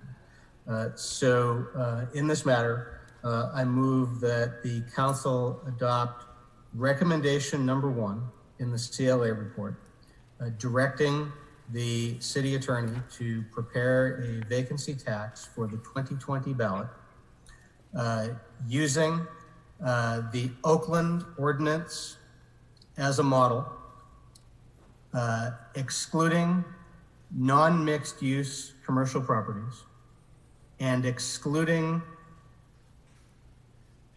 non-corporate owned single family properties, and using for vacant parcels the recommended rates from the Blue Sky report. I think that captures all of the motions as well as my original motion. And if you need a second, I'll give you a second. Is that it, Mr. Bonin? Yes. I tried to Mr. make everything as a friendly so that you just have to do one vote. Got it. Okay, Mr. Krikorian? Thank you, Madam President. I just want to ask a clarifying question, because what I heard Mr. Blumenfield to be talking about in his motion was vacant property that would be potentially developable as mixed use. And I that wasn't captured in what Mr. Bonin just read. So, and I don't know if that was what was intended by Mr. Blumenfield or not. Is it the intention to add into this vacant property that could be developed as mixed use, in a mixed use development? That's what I was thinking. Yes. Okay. So not existing commercial buildings that could be converted into mixed use or otherwise utilized, but vacant property. I'll accept that clarification. Okay. Thank you. Any other questions, Mr. Krikorian? Mr. Bonin, back to you. That's it. As I stated with the clarification of Mr. Krikorian, that's the motion, and just recommend that we see what the city attorney does with these directions, and then we have the opportunity to do an up or down vote or strike a phrase or two if we want to move forward for 2020. All right. Mr. Krikorian, your virtual hand's still up. Did you have another question? Okay. I'm going to turn it back to the city clerk. Did you get all the amendments and the friendly amendments?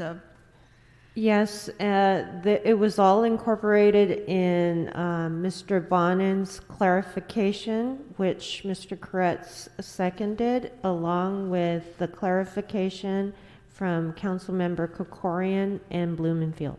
Okay, very well. Any other questions? Mr. Bonin, you have your virtual hand up. Did you have anything else? No, I am taking my virtual hand down. Thank you. All right, why don't we go ahead and vote on this item? Go ahead and call the roll. Blumenfield. Blumenfield, aye. Bonin. Bonin, aye. Buscaino. Buscaino, aye. Cedillo. Cedillo, aye. Harris Dawson. Yes. Koretz. Aye. Krikorian. Aye. Lee. Aye. Martinez. Aye. O'Farrell. Aye. Price. Aye. Rue. Yes. Wesson. Wesson, aye. 13 ayes. This item is adopted as amended. What's before us now, Madam Clerk? That would be closed session, Madam President. All right, let's go ahead and prepare the room for closed session, and we'll be back in about 5 minutes. Sergeants, please prepare the room. ITA as well, thank you.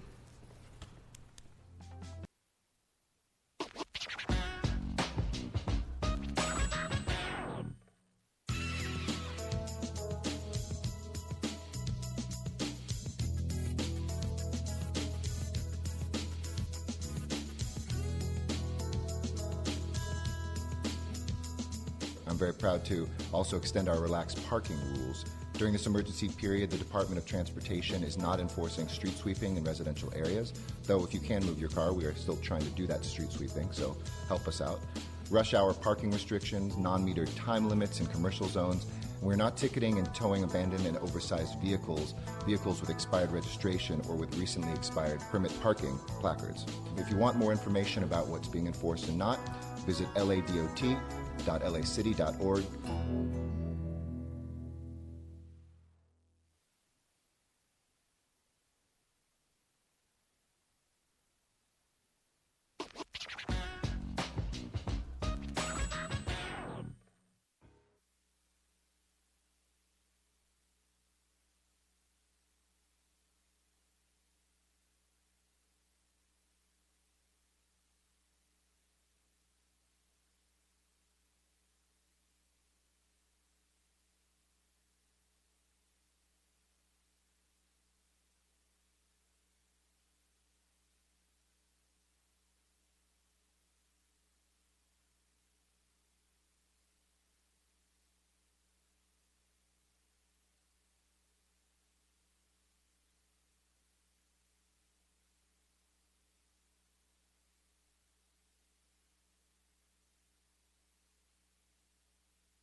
I'll send it to you, and then I've got a call at 3:30, so I'm probably just going to. Yes. All right, members, we're back in open session. Going to resume our regular meeting. Madam Clerk, what's before us now? Verbal motions have been introduced by various council members. Okay, why don't you go ahead and start with the first one? Yes, the first verbal motion will be referred to the Ad hoc Police Committee. This moves that council instructs CLA and the CAO, with the assistance from the LAPD and LASA, in cooperation with County Department of Mental Health, to develop an unarmed model of crisis response that would divert nonviolent calls for service away from LAPD to the appropriate non-law enforcement agencies. Instructs CLA to analyze and report back on such programs such as Cahoots in Eugene, Oregon. This has been co-presented by Council Members Wesson, Martinez, Harris Dawson, Price, and Blumenfield, and seconded by Council Member O'Farrell. A verbal confirmation is required of Council Member Harris Dawson. Mr. Harris Dawson is making such a confirmation. Thank you, sir. Second, Cedillo, second. Thank you. Next. The next verbal motion is being referred to the Ad hoc COVID Recovery Committee. This moves to request the LASA to report on their COVID-19 recovery plan framework for people experiencing homelessness and the resources needed to implement this plan. This was introduced by Council Member Cedillo. A seconder is required. Second. And for clarification, that was Mr. O'Farrell? Thank you. Yes, ma'am.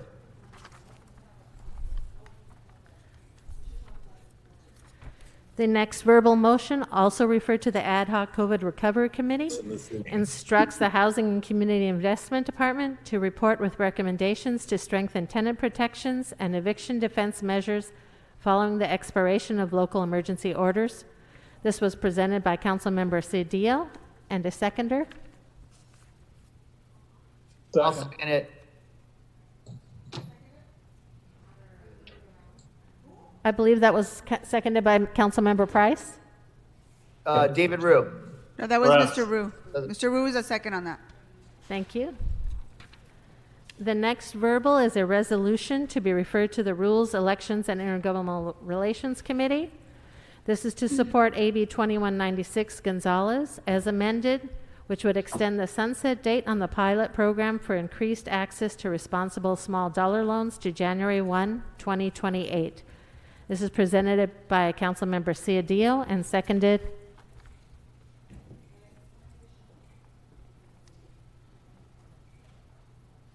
Second.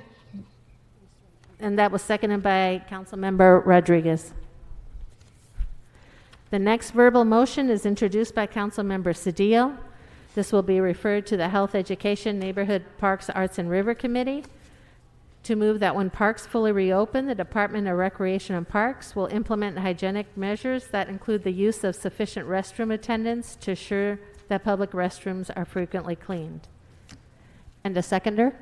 Second. Second by Mr. O'Farrell. Thank you. Any others? Yes, Madam President.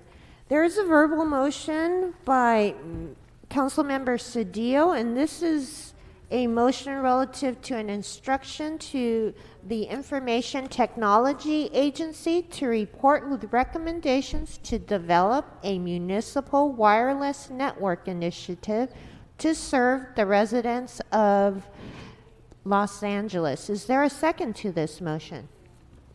Second. Second by Mr. Koretz. And this motion is referred to the Information Technology and General Services Committee. The second motion is from Councilmember Rodriguez, and it is regarding the police department is directed to identify peer intervention training programs and to report back to a public safety committee with a plan for fully adopting peer intervention training and incorporating peer intervention principles throughout the department. Is there a second to this motion? Second. That is Mr. O'Farrell, and this motion is referred to Ad hoc Police Committee. The third verbal motion is also from Councilmember Rodriguez, and it is to direct the Los Angeles Police Department and request the Board of Police Commissioners to direct the Inspector General to report to the Public Safety Committee with a comprehensive report of the policing reform efforts that the department implemented in compliance with consent decree and actions that have been taken in response to the recommendations produced by the Christopher Commission, the Rampart Independent Review Panel, and the President's Task Force on 21st Century Policing. Is there a second? Second. Buscaino. Second by Councilmember Buscaino, and this motion is referred to Ad hoc Police. The final verbal motion is referred to Budget and Finance. It is a motion from Councilmember Cedillo relative to a request to the City Attorney to prepare and present an ordinance to create a Civil and Human Rights Department. Is there a second to this motion? Second. Mr. Bonin? That would be Mr. Bonin. And that is all when it comes to verbal motions, Madam President. Members, are there any other verbal motions? Okay, seeing none. What's next, Madam Clerk? Madam President, I should have said this before. There's nothing to report out of closed session. Thank you for that. Mr. Koretz? Yes, I have a verbal motion.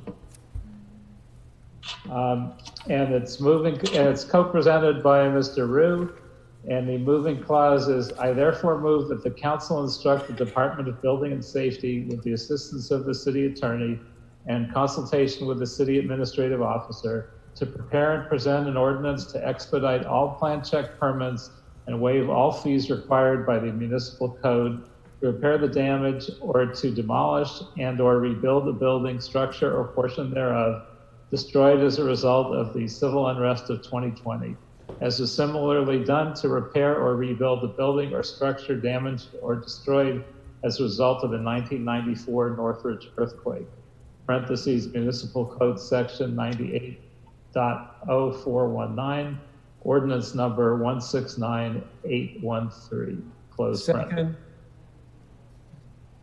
Seconded by Mr. O'Farrell.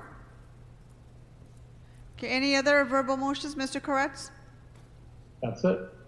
Okay, any others, members? Okay, what's before us, Madam Clerk?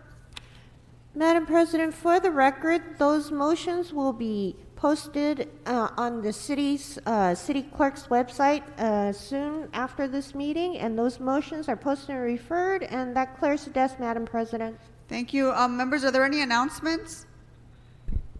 Any adjourning motions? Okay, seeing none, our meeting is adjourned. Thank you.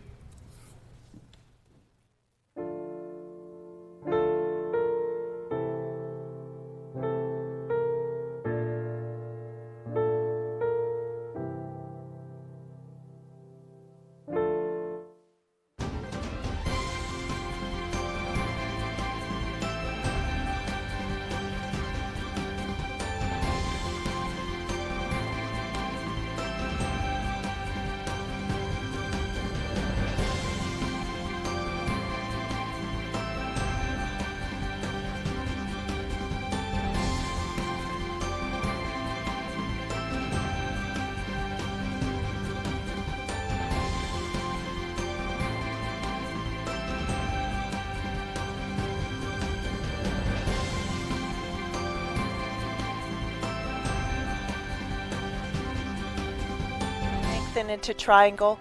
Beautiful, Ike and Marie. Come on up and let's do warrior onto the other side again. Hands onto your hips and go ahead and let's go to the other side. Warrior again, please. Ground your feet. Find symmetry between your right and left feet. Belly button into the spine. Extend through the arms and breathe. Long inhalations and long exhalations. Breathing deeply. Remember, we're mostly water. So send beautiful thoughts to everyone around you. Send loving thoughts to everyone and everything. and it'll come back to you tenfold. Straighten your leg and reach up and over. And as corny as this sounds, I have people in my workshops, I have them hold a mirror and say the Ho'oponopono prayer to themselves. Let's do warrior onto the other side one more time, please. Nice work. Long inhalations and long exhalations. And a lot of my clients have such a hard time looking in their own eyes saying, I love you. Yet they want other people to look at them and say, I love you, when they can't even love themselves. It starts with first loving ourselves and forgiving ourselves. We're so hard on ourselves. Most of us beat ourselves up and criticize ourselves. You know, kick that inner critic to the back of the bus. Kick that inner critic to the back of the bus and get rid of that inner critic. Straighten your leg for triangle. Try to compliment yourself and compliment everyone and everything in your life. Try the Ho'oponopono prayer, that Hawaiian prayer that changed my life. Come on up, hands to your waist, and we're going to go right back to mountain pose. And close your eyes, please. Go back to your breath, hands at your heart. Beautiful work. And you could just gently focus on the Ho'oponopono prayer, the Hawaiian prayer that changed my life. I love you. I really love you. I'm sorry. Please forgive me. Thank you. I love you. I'm sorry. Please forgive me. Thank you. You'll watch everyone around you, you'll watch the armor melt off them and their hearts open. Marie and Ike and everyone at home, come on down to a seated position, please. And we're going to go ahead and straighten our legs. And go ahead and take your hands behind your buttocks. And straighten out the legs, please. Iron your right leg and your left leg into the earth. Sparkle those yummy toes. Flexing those feet. Lift the spine nice and tall. And then go ahead and bend your right leg, please. And then open that knee out to the side. Drop that knee out to the side. And then I'm going to give Ike a belt. But Marie, if you don't need a belt, anyone at home, you can always bend your knee. But come on down and nose to knee. Come on down. Breathe deeply. If you need a belt at home, this is what yoga belts are for, to grab the foot. So bring the belt around the foot and nose to knee, please. Beautiful, Ike. Nice, Marie. And for the hip, if you need a block at home for the hip, you can always put a block underneath the hip. And then go ahead and walk your hands forward. Really nice. Most of us are more hard on ourselves than we are on other people. So start giving yourself a break. Start being kind to yourself. Start being kind to yourself and speaking kind to yourself and kind to others. I say those 10 words to my husband every day. I say those 10 words to my son every day. I say those 10 words to my schizophrenic brother every day. I say those 10 words to I'm one of 10 brothers and sisters. I'm an identical twin. I'm right in the middle. My twin sister took me to my first yoga class in San Francisco. I've been teaching yoga for 25 years.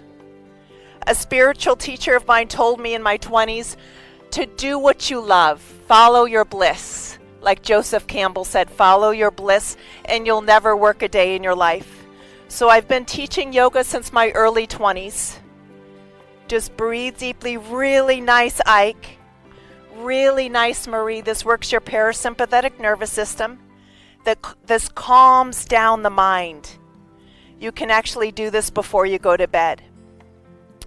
Then go ahead and release the belt, please. Straighten both legs. Really nice, Ike.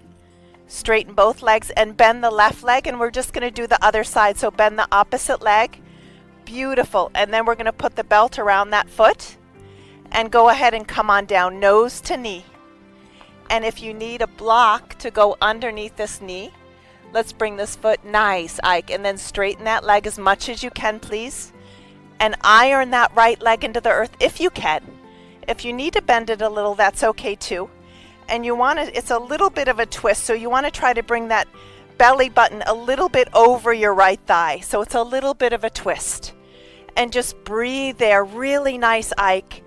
Everyone at home, breathe into this pose, please. Long inhalations and long exhalations. Beautiful. Reaching that belly button a little bit over that right thigh and lengthening a little further. Really nice. Going back to the inhales, please. And going back to your exhales. Speaking kindly to yourself. Speaking kindly to those around you. And if you can speak kindly to a plant and it changes the plant, and if you can speak cruelly to a plant and it actually kills the plant, they've done studies, scientists have done studies on plants. Can you imagine what it does to humans to speak cruelly to humans? I love what the Dalai Lama says, my religion is kindness. Choose to be kind to everyone in your life.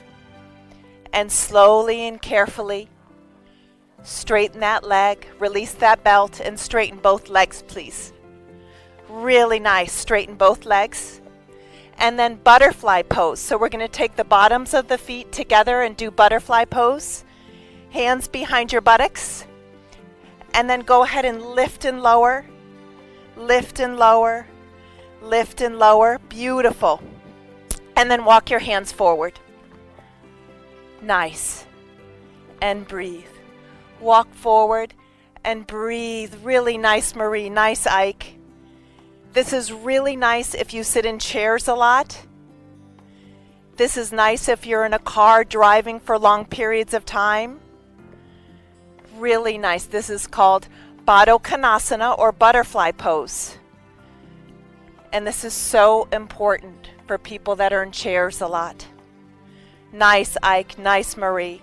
And then from here, we're gently going to go ahead and lie down on our backs and bend our knees hip distance. And we're just going to bend our knees hip distance, and we're just going to go ahead and lift the buttocks up a little bit and then slowly lower down. Lift the buttocks and slowly lower down. This is really good for your lower back. If you're feeling any compression, what I'd like you to do, please, is not to come up so high. But if you can come up really high, feel free to do so here. You can lift up higher and higher and higher, and then slowly lower down, and then lift and lower, lift and lower, lift and lower. And then from here, go ahead and straighten out your legs, please, for Shavasana. And just rest here. Go ahead and rest. And close your eyes. Close your eyes and let the gaze of your eyes fall towards your heart, please. And just rest. Relax the space between the eyebrows. Relax your temples. Relax your cheeks and your jaw. Soften your shoulders. Release your upper arms, your forearms, your hands and fingers.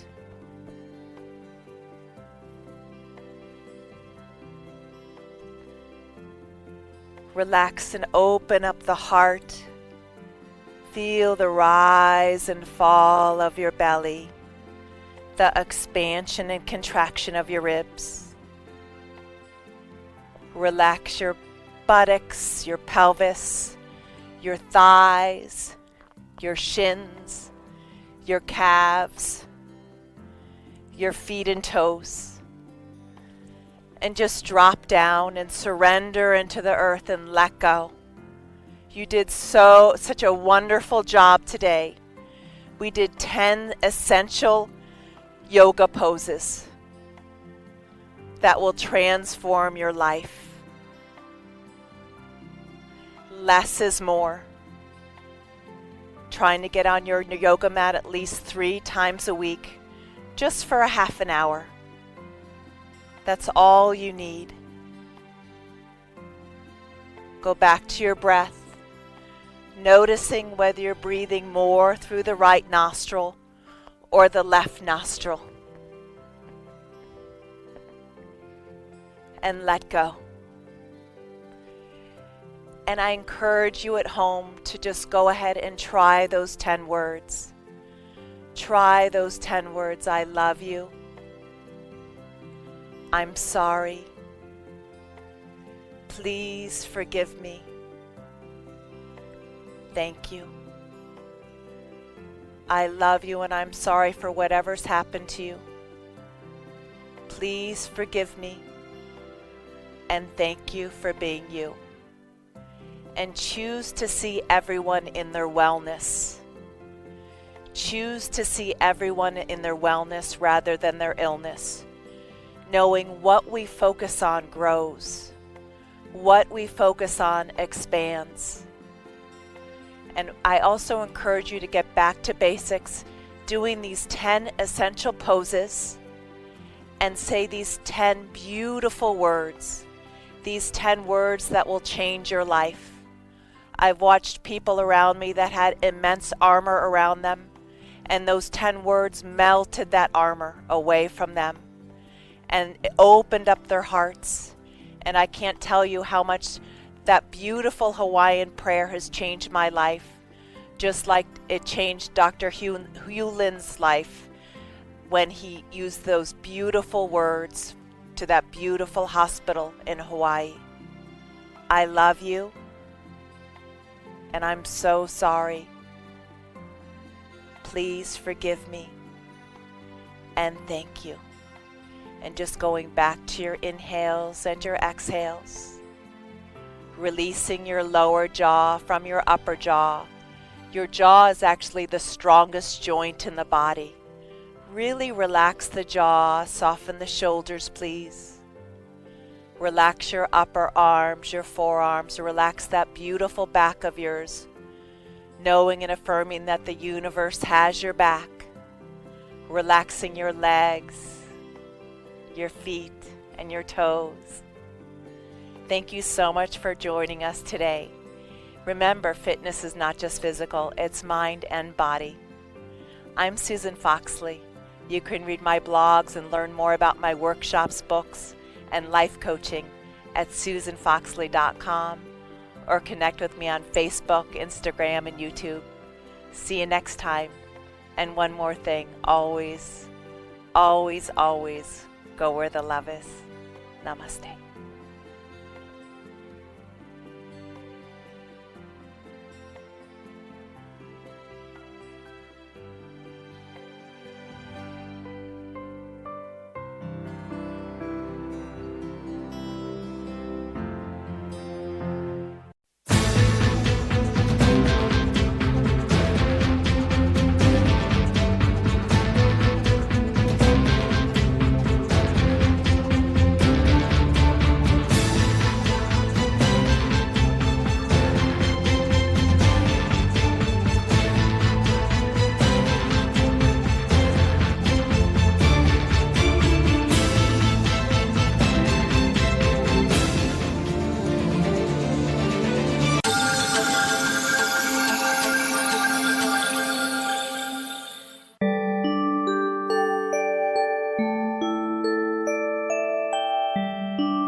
Hello and welcome to Adopt a Pet Today, sponsored by the Pet Care Foundation.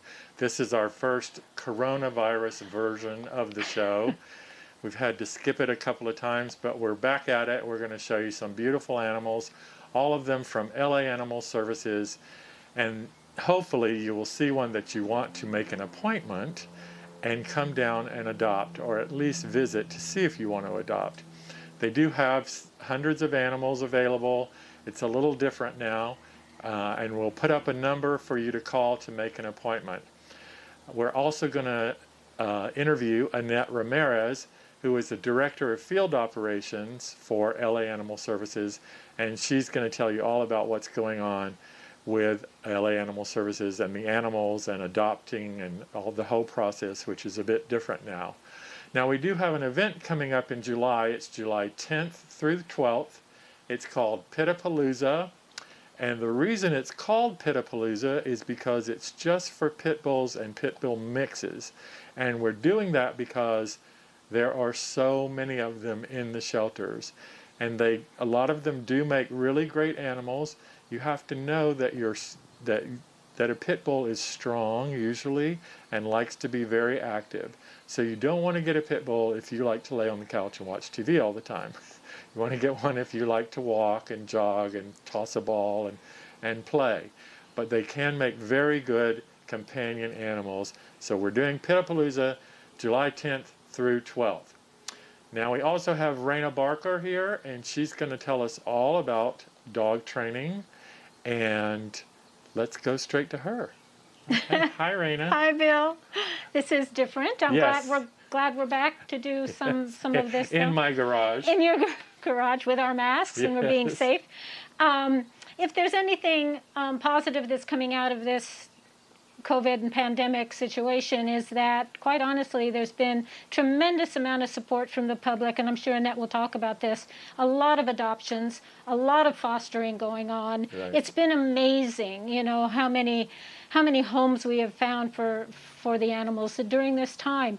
And that kind of is a segue for me to talk about my subject today, which is everybody's home now. We're starting to see things open up a bit, but for these past 2.5, 3 months, everybody's been home and they have a new animal, and, concerns are for all of us in animal care, trainers and whatever, is now what happens when life resumes, we go back to work, even if it's on a part-time basis.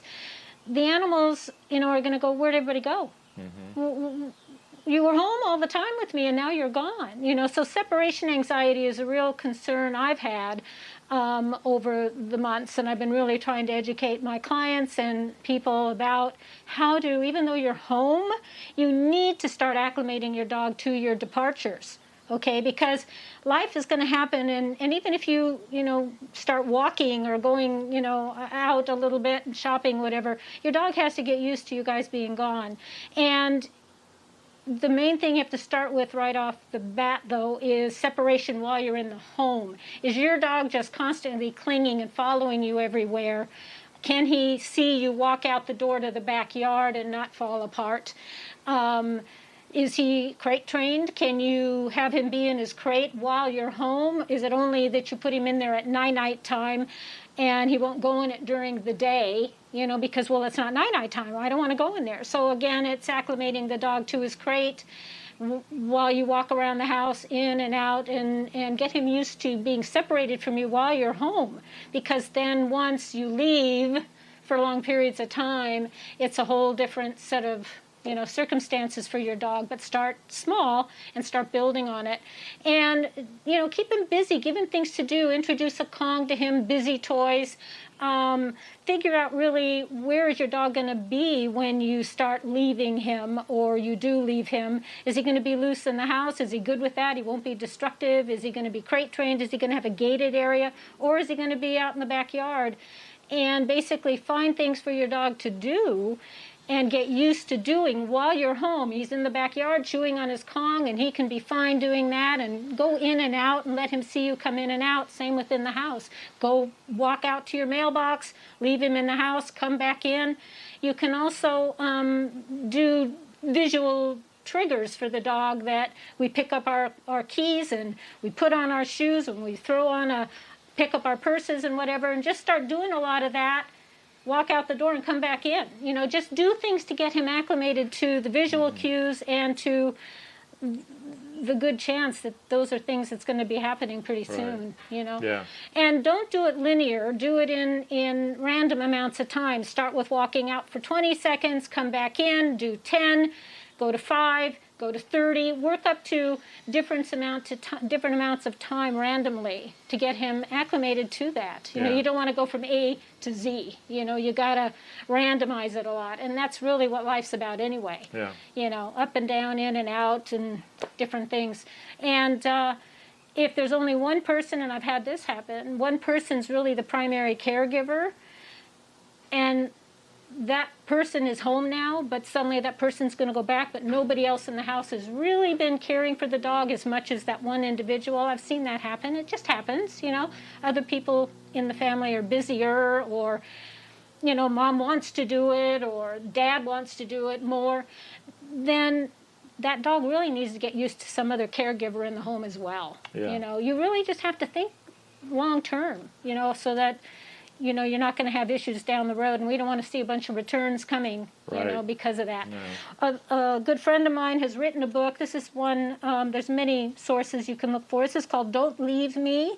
It's by Nicole Wild, and it's a separation anxiety guide. It's wonderful, wonderful tips in here to help you, you know, if you need to navigate through some problems, from the severe to minor separation, and it just helps them, you know, work through it. But there's all kinds of resources online as well. So that's been a concern, but it's, I think, hopefully we'll all get through it, and I'm working with a lot of clients on that right now. And also, if you've gotten to where you take your dog everywhere you go with you, stop. And it's wonderful if you that you can do that, you know, and I'm not saying don't stop entirely, you know, that's great that you can, but, you know, start intermittent, you know, start doing it sometimes only 3 times a day instead of 7 days a week, you know. It's just, you have to just think about random, intermittent acclimation to the change. Right.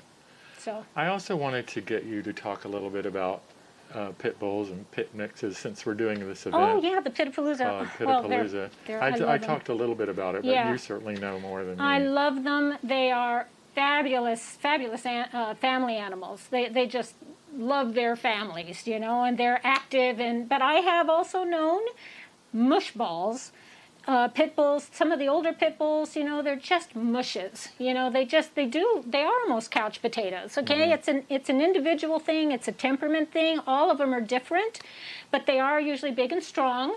So even an older dog, you know, if you don't have the strength, you know, you get them trained, they'll pull, you know, and they're strong. So you just have to be aware of your lifestyle. They're terriers. You know, terriers, they're a terrier breed. A pit mix, they're Staffordshires, and they're active. They're an active breed. They're typically big and strong. Think of your lifestyle. Many people at the show